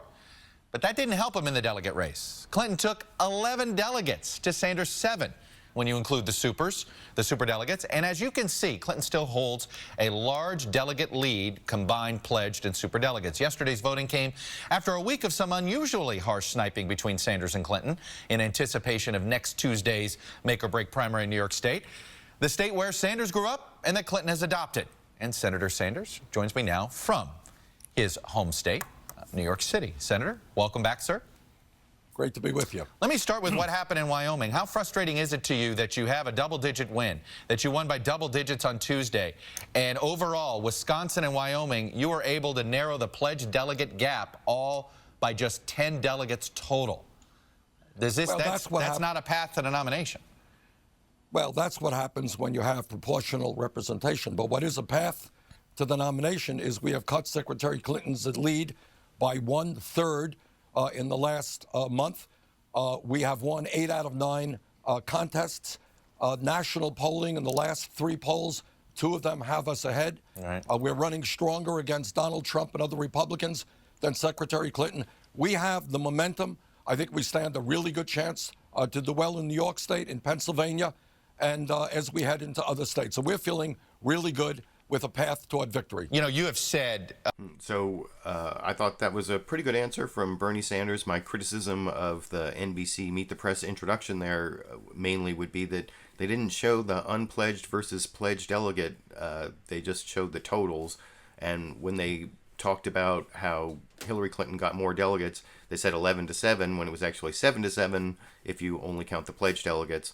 So I wanted to point that out before I move on to one more clip from the NBC Meet the Press interview. I thought Chuck Todd asked a question that it's a horse race question, but it's good to see Bernie Sanders talk about whether he thinks he has to win New York or because basically I personally think he does have to win New York, but that Bernie Sanders won't say that because he wants to move on after not possibly winning New York, and it's not as close or not as far apart as that Fox News poll. I've seen like a 6-point poll in New York right now, 6 points between Hillary Clinton and Bernie Sanders, and there's still time. I think that's is it April 19th? I believe it's April 19th. But anyway, here's Chuck Todd asking Bernie Sanders if he has to win New York and not getting him to quite say that. Let me make sure I have the right clip. Yeah, over here. You've implied at rallies that you got to win New York if you're going to reset this race. Is that fair? No. What's fair is to say that New York is enormously important. There are a whole lot of delegates there. I want to do as well as I can. The polling shows that we are narrowing the gap. And obviously a victory in New York State, Secretary Clinton's state that she represented in the Senate, would be an enormous boost for us. But can you win the nomination without winning New York? Yeah, absolutely we can. I think we're going to head out west. I think we're looking strong in Pennsylvania. We do think, Chuck, we got a path to victory because the American people are responding to our message that it's just too late for establishment politics, establishment economics. Yeah. We've got to stand up to the billionaire class, and that is resonating all across this nation. So, yeah, I thought that Bernie Sanders did a pretty good answer, a pretty good job of answering the question there from Chuck Todd about, you know, at least trying to not say that he had to win New York, but that's a good answer. Politically, it's not a good answer truthfully, because I think that if he's going to have a path to winning even just the pledged delegates, he needs to win New York. He has to win a lot of states. He has to win California probably. The thing is, I haven't really seen a good analysis of what he would have to win. I think I saw one in Slate Magazine. I'll have to go check before next week's clip roundup if my channel still exists at that point. But I did want to show that clip because I thought at least Chuck Todd did a good job of nailing him down or trying to nail him down on the must-win New York question. It's a horse race question, but it's something you have to ask, I guess. But I want to now move on to the final CBS clip. And it's the Bernie Sanders interview, and I thought it was a really good question from John Dickerson on CBS's Face the Nation, where he asked, this is what I was talking about earlier, where he asked an oblique question about Ted Kennedy's fight against Jimmy Carter in 1980, and how it led to how he took it all the way to the convention and fought, did a floor fight in order to get concessions on the platform. And you'll see Bernie Sanders answers the question in a way that kind of reveals his strategy to have a floor fight and get stuff into the platform, and even reveals what those things are before, from the follow-ups from John Dickerson, he kind of realizes that he shouldn't be saying that, or at least in my opinion, he shouldn't be saying that, as I will discuss a little more after you watch that CBS clip over here. 80 Democratic race. Jimmy Carter won in the delegates, but Ted Kennedy said he had a movement, and so he contested it, even though he had not won the majority. He took it all the way to the convention. They had a big fight, and though Kennedy lost, he won the platform fights. He really used that moment to get across his message. Have you contemplated or thought about doing anything like that? Well, obviously, we will play an active role in shaping the platform. And what we're going to fight for is to demand that at a time of massive income and wealth inequality, the wealthiest people and largest corporations start paying their fair share of taxes. We're going to demand vigorous action in combating climate change so we leave this planet in a healthy way for our kids. We are going to take on the issue of poverty in America that very few people talk about. It is unacceptable to me that we have the highest rate of childhood poverty of almost any major country on Earth. We're going to rebuild our crumbling infrastructure and create 13 million jobs, improving our water systems and wastewater plants, roads and bridges. Those are the issues that we will fight for to get on the platform, whether I am the nominee or whether Secretary Clinton is the nominee. So what Kennedy did was he contested the actual nomination in order to get his message across. Is that something you've contemplated? Well, our plan right now is to win this thing. And again, I think we're looking pretty good in New York, in Pennsylvania, in California, in Oregon. I think we have a real shot to end up with more delegates. And the other point that I would make, John, is that if you look at most, not all, but most of the national polling, what you find is that Bernie Sanders runs stronger against Donald Trump and against other Republicans, sometimes by pretty large numbers, than does Hillary Clinton. And you're going to see, you're going to see a lot of delegates wanting to beat Trump and saying, you know what, maybe Bernie is the guy to do that. Where are we on the question whether Hillary... So you can see that Bernie Sanders kind of retreated back to his talking points at the end there about how he's in it to win it, and his strategy is to win the nomination. But at the beginning of his answer there to John Dickerson's, like I said, fairly oblique question, the comparison to Ted Kennedy, he did kind of get Bernie Sanders to reveal what his strategy is if he's not going to win the nomination, but what he wants to get out of the convention. And it sounds kind of like he may engage in the same kind of floor fight that Ted Kennedy engaged in 1980. I remember listening to that whole thing on the radio when I was in summer camp. That tells you, when I was a teenager, that tells you how old I am. I was a teenager for the 1980 Democratic Convention. And one thing that John Dickerson didn't mention that might have made it a more confrontational, incisive follow-up there than getting Bernie Sanders to retreat to his talking points is if he mentioned what is pretty much conventional wisdom among political scientists, that Jimmy Carter lost the 1980 election to Ronald Reagan because of the challenge he had from Ted Kennedy at the Democratic Convention. It kind of weakened him.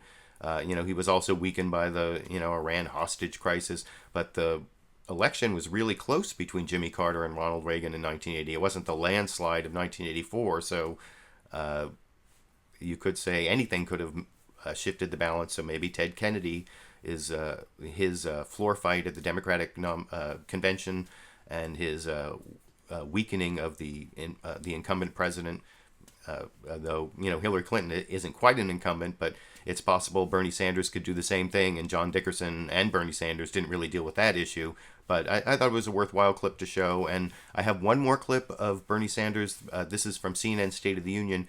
Jake Tapper asked him about a really important issue that I'm going to contrast with an answer from Hillary Clinton, because Jake Tapper also had the interview with Hillary Clinton, the one interview she did this weekend. And this is on an issue where they seem to have a real difference of opinion. U.S. policy towards Israel.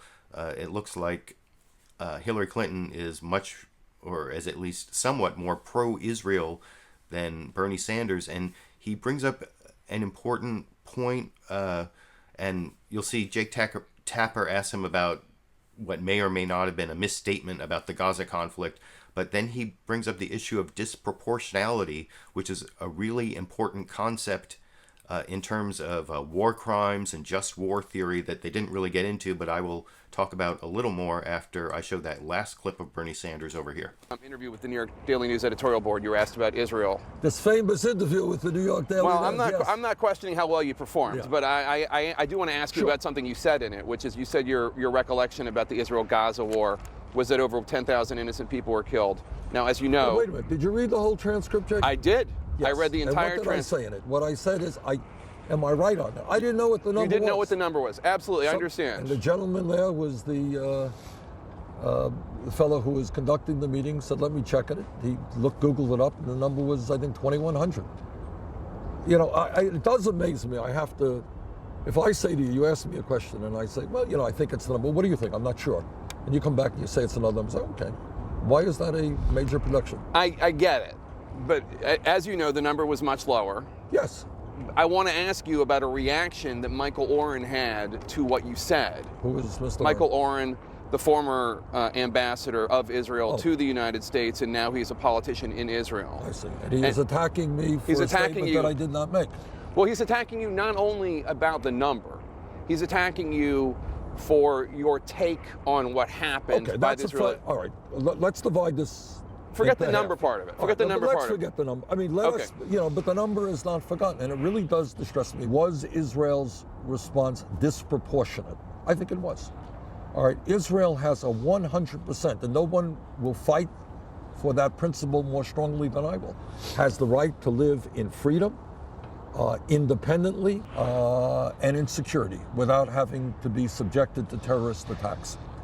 But I think that we will not succeed to ever bring peace into that region unless we also treat the Palestinians with dignity and respect. And that is my view.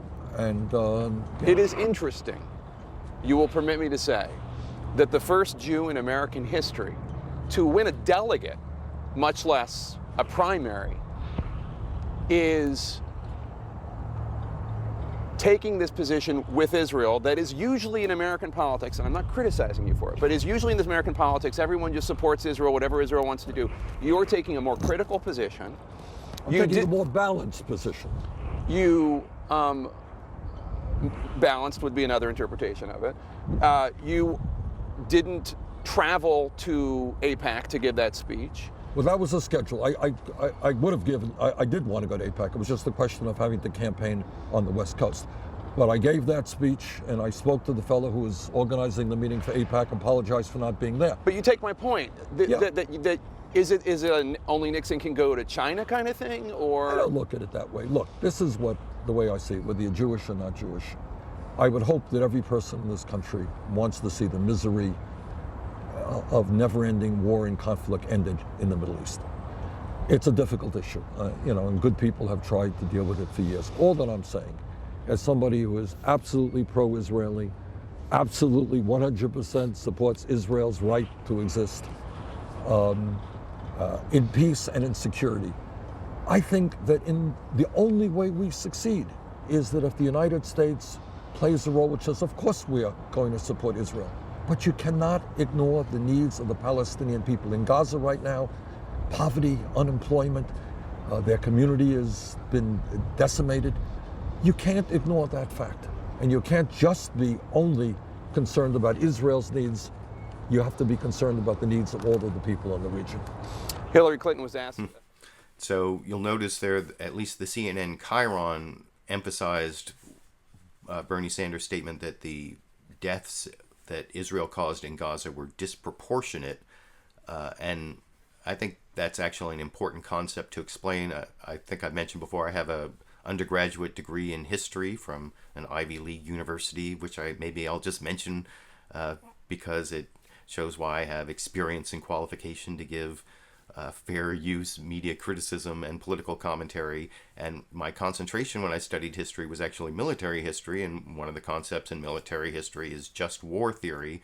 I think, if I'm remembering from my college days, that just war theory goes back to Thomas Aquinas, the Catholic scholar, and one of the aspects of whether, or one of the criteria as to whether a war is a just war is proportionality. And I think some of those same concepts are in international law, and if a military response is disproportionate, that can help qualify it as a war crime, although I haven't really researched that thoroughly to give a real legal opinion on that. That's more based on what I remember from what I learned in college back in the late 1980s and early 1990s or something like that. But I wanted to make that commentary and also show that clip because you'll see Jake Tapper did the one interview of Hillary Clinton, which I'm now going to transition to.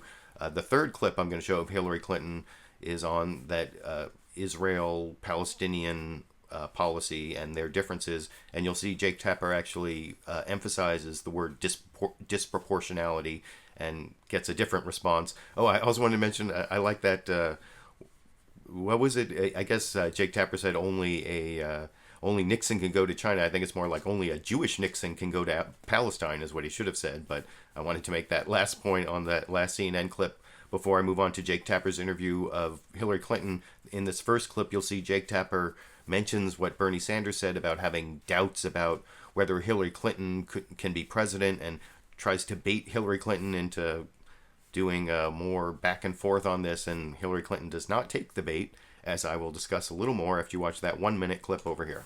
A little bit heated between you and Senator Sanders. When I interviewed him, he told me that the two of you, he knows both of you will do everything in your power to make sure that Republicans don't win the White House, no matter who wins the nomination. Right. But he also told me that he has his doubts about what kind of president you might make. Do you have similar doubts about what kind of president he might make? Well, look, I've said repeatedly that I'd take him over Donald Trump or Ted Cruz any day. I think people know that I will be a president who will follow through on what I've said. That's why I've laid out plans. I want to knock down all the barriers that stand in the way of people getting ahead and staying ahead. I want to protect people's rights. I want to protect our country. I want to unify our country. And I think I'm in a very good position to actually get that done.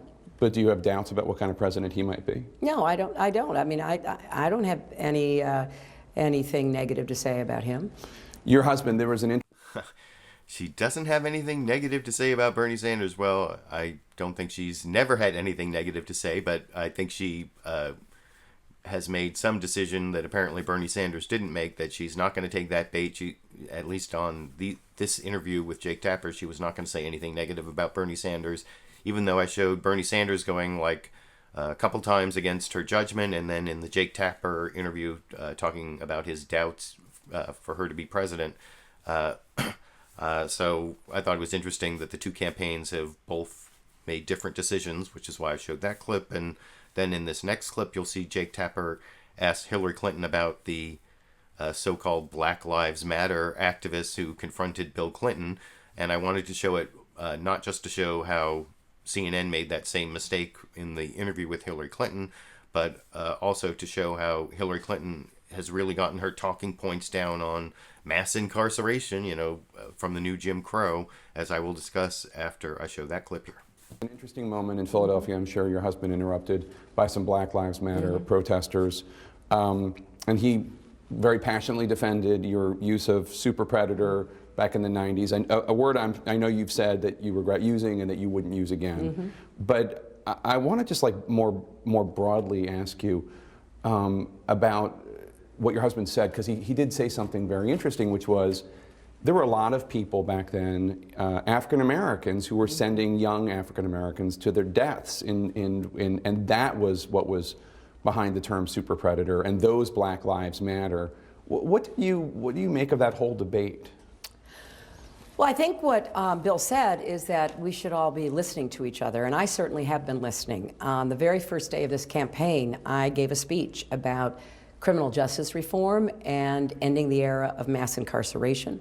I have been consistently speaking out about what I would do as president, and I think it's important for people to recognize we have work to do, that there were a lot of people very scared and concerned about high crime back in the day.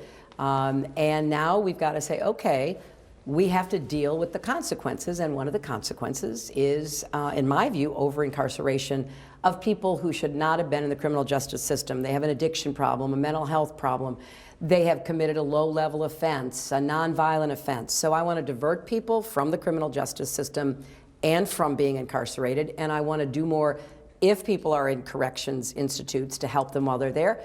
And I want to do more to help them when they get out, re-enter into society. So I think in that answer you can see that Hillary Clinton kind of gave the answer that she wishes Bill Clinton had given, instead of sort of trying to preserve his own legacy. That's the answer that helps Hillary Clinton bring together a coalition that is big enough to both win the Democratic nomination and then put together the Obama coalition that won the last two presidential contests here in the United States. But before I go to the next clip, I also think that was a pretty good question from Jake Tapper, trying to get her to answer. There's more. If you look down in the video description, you can click on the CNN State of the Union link and see the full Hillary Clinton interview. It's also available on YouTube, but I left out part of his interview where he actually tried to get more personal and find out, what Hillary asked Hillary Clinton, what did you say to Bill Clinton after you saw him have that conflict with the Black Lives Matter protesters, which again is my big criticism of that last clip. Like most of the outlets except for NBC, they called the protesters as members of a group they weren't in.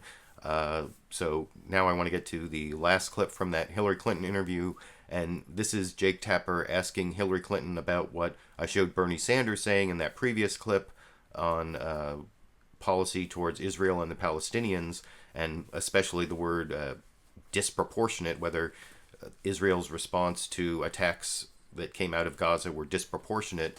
And I will explain what I think about Hillary Clinton's answer and Jake Tapper, his questioning, after I show that clip over here. He told me that Israel's response in Gaza was disproportionate. That was his word, leading to an unnecessary loss of innocent life.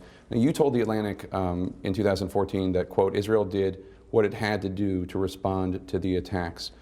What do you make of Senator Sanders' take on it, that it was disproportionate?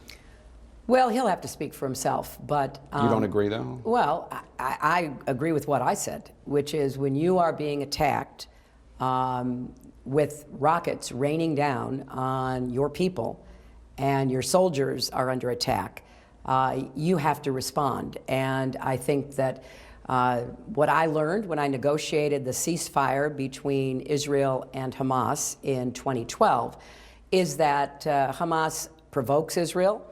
They often pretend to have people in civilian garb acting as though they are civilians who are Hamas fighters, and it's a very difficult undertaking for Israel to target those who are targeting them. And I think Israel has had to defend itself. It has a right to defend itself. It did not go seeking this. This was promoted by Hamas, and I support Israel's right of self-defense.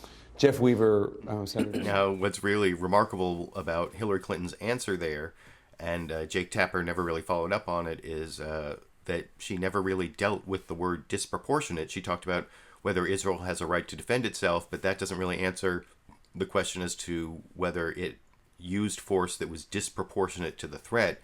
There was a little bit of her answer there that I do agree with, about how Hamas, puts itself in civilian areas and tries to provoke Israel, and that's all true. But the reason they do that is they're trying to provoke a disproportionate response that puts Israel in a bad light internationally, that shows that it's doing something it shouldn't do. As I was explaining earlier, that the response has to be proportional in order to fit just war theory, which is kind of put into international law and UN and all that stuff.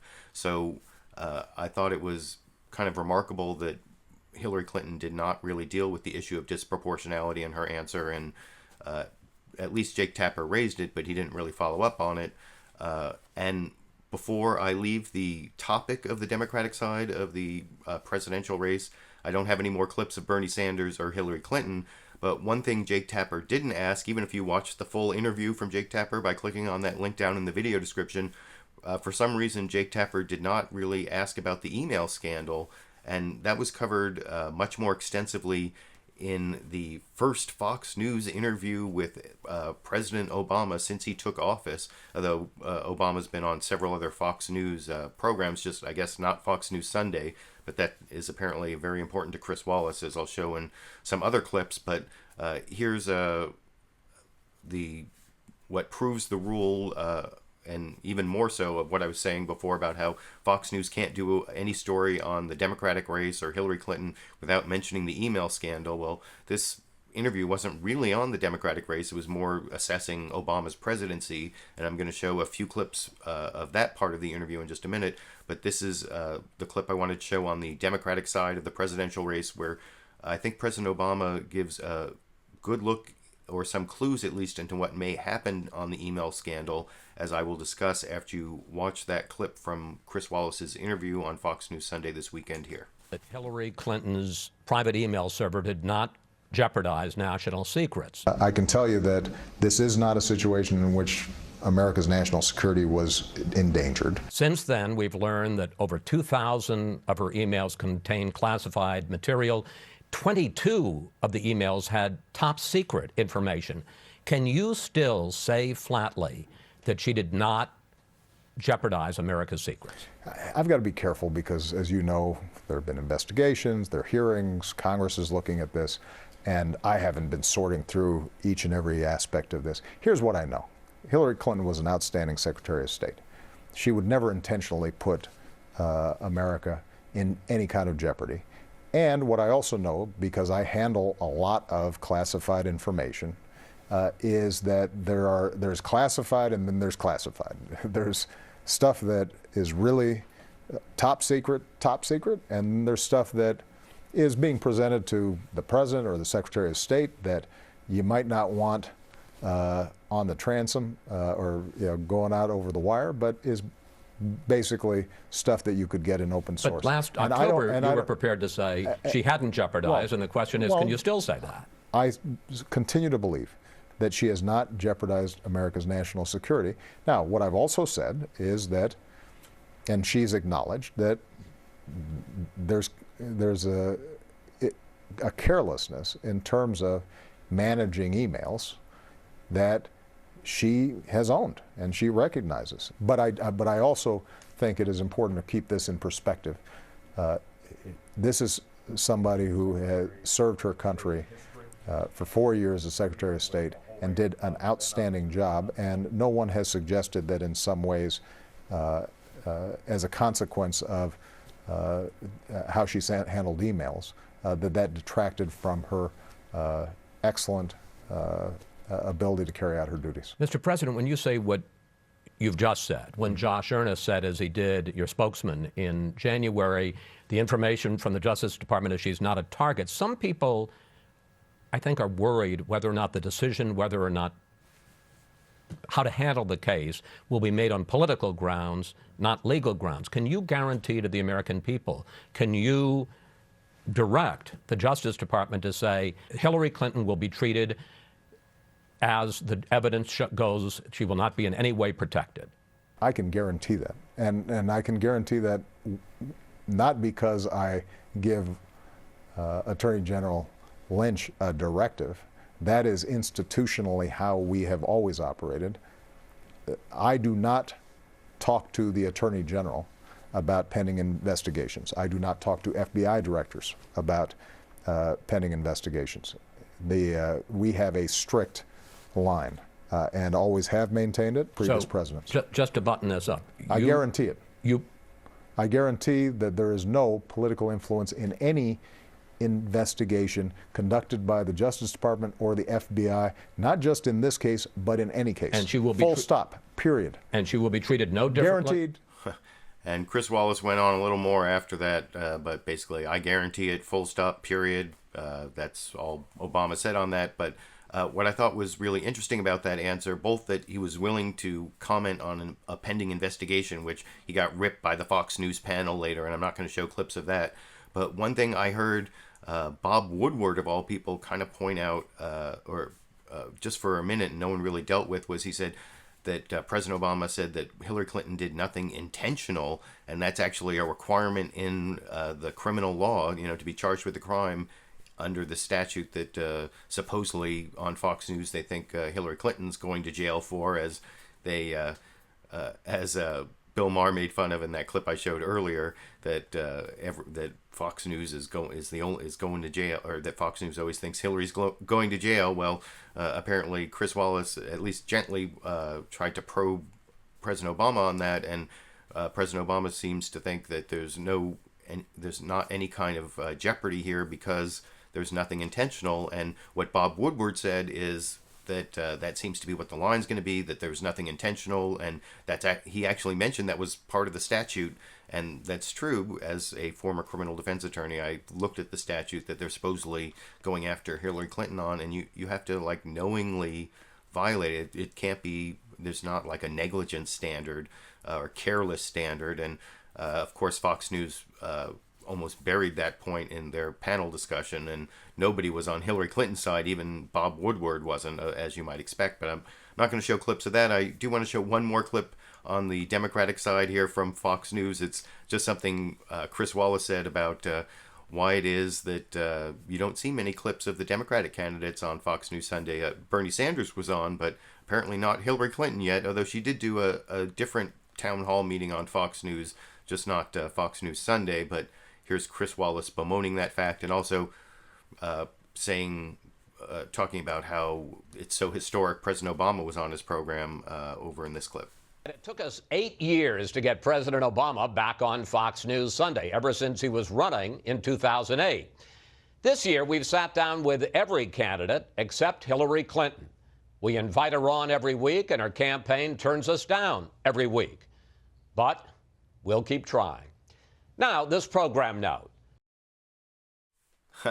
I thought that was just kind of funny, because if you've been watching my live clip roundups over the last several months, you've seen many clips of Chris Wallace complaining about Hillary Clinton.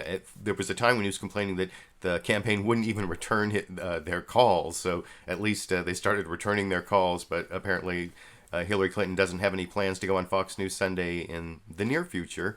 But now I want to get to the last 4 clips, also from Fox News Sunday, that historic interview that Chris Wallace was touting there, where President Obama finally sat down with Chris Wallace. And I think these 4 clips are important. By the way, if you're following along on my clip sheet, there's a link down in the video description to my clip sheet here that I go through, and I realized these 4 clips are in reverse order, so I'm actually going to go 35, 34, 33, 32, rather than the direction that they're on the clip list, because that actually goes in chronological order in the interview.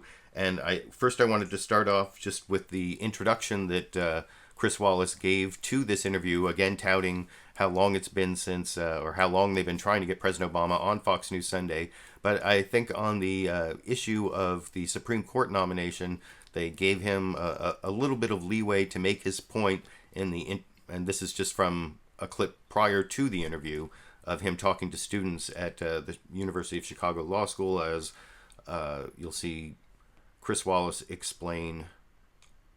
Let me make sure I have the right clip here. Oh, that's right. Over here. Fox News Sunday celebrates our 20th anniversary. And this week, we sat down with President Obama for the first time on this program since he took office. We traveled to the University of Chicago Law School, where Mr. Obama taught for more than a decade. He returned to make the case for his Supreme Court nominee, Judge Merrick Garland, arguing the Senate Republican plan to block the nomination threatens to deadlock the court. As a consequence, we have a 4-4 tie in the Supreme Court, and potentially at least 2 Supreme Court terms in which this vacancy will remain. That is unprecedented. Afterwards, we spoke with the president about the nomination battle, concerns about how he reacts to terror attacks, and the Clinton email scandal.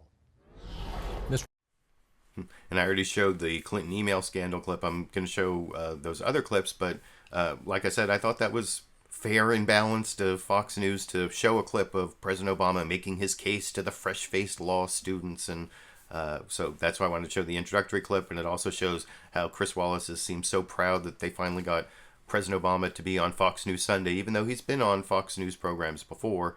But since it was in the introduction, I want to show Chris Wallace confront President Obama with one of the talking points I hear on Fox News all the time about how President Obama filibustered Justice Alito, and that means that he should be okay with Merrick Garland not even getting any hearings. And of course, President Obama makes the distinctions that you might expect he would make, and I will discuss that a little more also in the context of clips I'm not showing after you watch that clip here. About the Senate doing its job. You're calling for an up or down vote on Judge Garland. But back in 2006, Senator Barack Obama joined a filibuster on Sam Alito, a Bush appointee, which would have prevented an up or down vote. Isn't there a fair amount of hypocrisy on both sides, frankly, including you? I think there's no doubt that Democrats and Republicans have gotten into a fix inside the Senate in which the confirmation process becomes too much of a tit for tat or becomes politicized. I will point out, though, Chris, that never has a Republican president's nominee not received a hearing, not received a vote. So I don't object to Republicans saying, look, Merrick Garland may be a fine man, he may be an excellent judge, but I just disagree with him philosophically on a whole range of issues, so I'm going to vote against him. So you'd be okay if he got defeated as long as they go through the process? I think that if they go through the process, they won't have a rationale to defeat him. So my point is, go through the process, go through the hearings. I think if you do that, the American people and the majority of senators will determine that, in fact, he is qualified to be on the court. Some Republicans. So I think that's a really good response to this Republican talking point I hear on Fox News all the time about President Obama filibustering the Alito nomination, the fact that no Republican president has ever had his nominee, or at least in modern history, not get a hearing and not get a vote by the Senate, including Justice Alito, who, as you may know, is actually on the court right now. So what do you think? What are the odds that Fox News will make that point every time someone makes the Alito filibuster point on Fox News when the subject of Supreme Court nominees comes up from now on? Is that, since Obama's made that point, is it going to always be reported on Fox News somehow? I don't think they're going to report it that way. I think they'll show the Alito filibuster clip a lot more than you'll see President Obama's response to it. And I also want to show this next clip for a similar reason, because it's a response to a talking point I see on Fox News all the time, attacking President Obama for not responding to terrorism. You know, I think a couple weeks back I showed that, he went to a baseball game in Cuba after the attack in Brussels, and apparently there's some rules. I think I showed Bill Maher making fun of this about how, you're supposed to wait 3 days after a European terrorist attack before you go swimming, or no, he didn't. That's my little addition to the joke. But I think it's really important to give President Obama a chance to respond to this Fox News talking point I hear all the time about his response to terrorism being too diffident, or that's why I've decided to show, I think it's a little under 4 minutes long, and it's really important in the context of what Fox News does on a daily basis to attack President Obama's response to terrorism, as I will discuss a little more after you watch that clip here. Extensive interview you did with the Atlantic magazine recently. Yeah. It says that you think that the fear of terrorism among politicians, among the press, among the public is exaggerated. And then the article goes on to say, quote, Obama frequently reminds his staff that terrorism takes far fewer lives in America than handguns, car accidents, and falls in bathtubs do. Do we make too big a deal of the terror threat? I don't think we make too big of a deal of the terror threat. My number one job is to protect the American people. My number one priority right now is defeating ISIL. My number one priority throughout my presidency has been going after terrorist networks that would attempt to do harm to Americans inside or outside of America. My point is that how we do it is important. That we have to make sure that we abide by our laws. We have to make sure that we abide by our values. And we have to make sure that what we do doesn't end up being counterproductive. So when I hear some candidates saying we should carpet bomb innocent civilians, Ted Cruz, that is not a productive approach to defeating terrorism. When I hear people suggesting that we should ban all Muslims from entering the country, that is not a good approach to defeating terrorism. Our approach has to be smart. But the pushback against this, and when you say more people die in bathtub accidents, and I understand you're not saying it's unimportant, but you're saying we can't overreact to it, is bathtub manufacturers aren't trying to kill us and they're not trying to up the body count. I think it's fair to say that some of the sharpest criticism of you from both sides during your presidency has been the way that you've responded personally, not necessarily in policy, to terror attacks. After James Foley's beheaded, you went out and played golf. After Paris, you said it was a setback. Even as we grieve with our French friends, however, we can't lose sight that there has been progress being made. After San Bernardino, you talked about gun control. Right now, people on the no-fly list can walk into a store and buy a gun. That's insane. And some people wonder, I think the concern is, do you worry about terrorism and feel the threat of terrorism the way they do? And I would say this. There isn't a president who's taken more terrorists off the field than me over the last 7.5 years. I'm the guy who calls the families or meets with them or hugs them or tries to comfort a mom or a dad or a husband or a kid after a terrorist attack.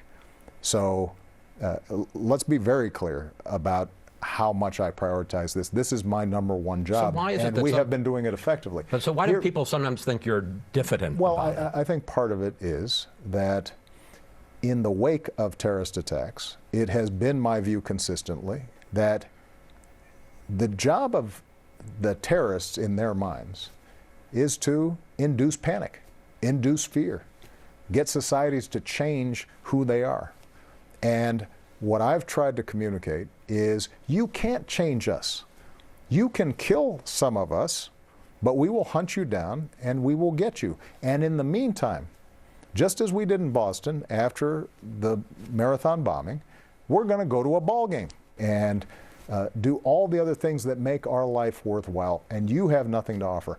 That's the message of resilience, that we don't panic, that we don't fear, we will hunt you down and we will get you. Last October, you said that...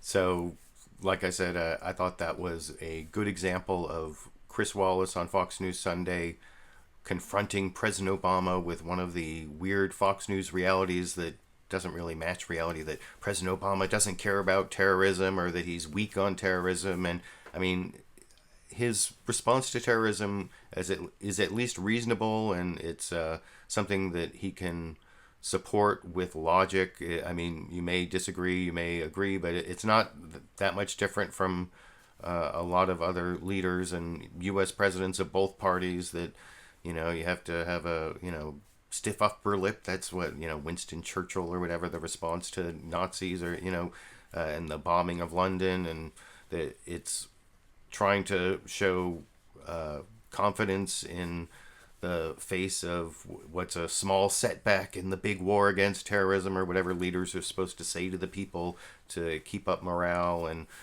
his long-term strategy is, I think, better than anything the Republican, you know, the carpet bombing of Ted Cruz. And of course, if you were expecting to hear Fox News start giving a more balanced view of President Obama's response to terrorism that includes his response there, you would already be disappointed based on the panel discussion, which I did not take clips from, although down in the video description you can click on the Fox News Sunday link if you want to see how they all trashed President Obama's response to terrorism. And of course, George Will even reiterated that, you know, like weird talking point that Chris Wallace was asking about, you know, well, you know, bathtubs aren't trying to kill you. That seems like a really Fox News worthy sensationalist talking point that doesn't really mean that much. But I'm not going to show any of those clips. I'm actually just going to show one more clip from the Fox News interview where I think that Chris Wallace actually made up slightly for some of the bias or the confrontation with weird Fox News realities I showed in previous clips by giving President Obama a chance to talk about the problems with what I think people have called the siloed media, where people get to just listen to media and other people who share their opinions. And there's an interesting admission from Chris Wallace partway through this that I will discuss after I show the final clip for the recorded so-called broadcast for this week over here. Nobody's going to be 100% satisfied in a democracy like ours with every outcome. And I think the danger both among Republicans and among Democrats, who increasingly just listen to each other, they just listen to people who already agree with them. Republicans, they have their own TV stations, Go ahead, their own you can radios. say Fox News. They've got their own publications, their own blogs. Democrats, same thing. Increasingly what happens is we don't hear each other. And so what happens then is when Republicans promise to repeal Obamacare and it doesn't get repealed, they're outraged. Well, it must be because Republicans were corrupt or unresponsive or big money got involved. If Democrats get frustrated, they say, well, why didn't we have a public option in our healthcare system or have a single payer system? Well, it turns out that 85% of people get healthcare through their jobs. They're pretty satisfied with it. They don't want big change on that. That's why it didn't happen. It wasn't necessarily because there was some corruption or venality or that people were unresponsive to democracy. People disagree. I want occasionally people to step back and take a look. America's got the best cards. We are the envy of the world. We have the most powerful military on earth by a mile. Our economy right now is stronger than any other advanced economy. We have the best workers. We have the best universities. We are the most innovative. We have the most advanced scientific community. We have an incredibly diverse and talented population. This can be our century, just like the 20th century was, as long as we don't tear each other apart because our politics values sensationalism or conflict over cooperation, and we don't have the ability to compromise. And if we get that part right, nobody can stop us. Mr. President, thank you. I enjoy it. Thank you so much, Chris. Later in the program, we take a walk with the president as he discusses the highs and lows of his 8 years in office. And there's more from our sit-down with Mr. Obama on our website, foxnewssunday.com. Up next, So I wanted to show you that there is more, even more from the interview that I showed. There was more that was broadcast, and even more than was broadcast on the Fox News website. If you're interested in that, I have a link down in the video description. I wanted to show that clip for a few reasons. One, on the political analysis part, I think it's really important to show that argument that President Obama made there, especially when I read all the comments in my comment section and around YouTube and around the internet. There's a lot of people who are all or nothing. There's the Bernie or bust, or especially amongst, even on the Democratic side, Hillary Clinton supporters, Bernie Sanders supporters seem to say they're not going to be able to support the other candidate, and that kind of came up on the Democratic side, and it's been out of control on the Republican side for quite a while. So I think on a political analysis point of view, President Obama is making an important point about being able to compromise, and also when he said that our politics is based on sensationalism and conflict, he really should have said our media has played that up, and he did sort of talking about the different media, and that was one thing I liked from Chris Wallace, or maybe a telling admission when he said, oh, you can say Fox News, because he seemed to almost be admitting that Fox News was responsible for the kind of conflict and sensationalism driven politics that we have. And it reminded me of a time in an interview with Jon Stewart when Chris Wallace kind of acknowledged that the point of Fox News was to show the other side, not both sides. And I don't know, was that an admission, or was it just an admission that he expected President Obama to attack Fox News, even if Chris Wallace himself didn't believe it. I don't know. You can let me know what you think down in the comment section. That was the last clip for this recorded show that I'm going to upload as quickly as I can, and hopefully it'll be available by like Monday afternoon because of this ACLU conference and all of this conflict over copyright that's been slowing me down. And I don't know if that's going to be resolved. I don't know if I'll even have a YouTube channel by the time this is done. Well, I guess we'll all get to see how that resolves, hopefully in the next week, and I won't have to worry so much about it. If you want to help me out during the times when I can't live stream or sometimes monetize my videos, I put a link down in the video description to become one of my monthly patrons on Patreon. There may or may not be a link over here to support me through fan funding. I don't know if that's one of the features that's disabled or not disabled. It's sometimes hard to tell, but I will be trying to do some sort of clip roundup of the CNN Democratic debate that's on Thursday, sometime within the first 12 to 24 hours after the debate. If I still have a YouTube channel, and if I have the chance to live stream, I will live stream, and then hopefully I will be back next week with another Sunday live clip roundup, hopefully live streaming, otherwise doing a recorded show where maybe there'll be a rare appearance from Dash, and most likely I will mostly have as my live viewer at least Sandy, who everyone seems to like. And I guess until next week, I'll be seeing all of you around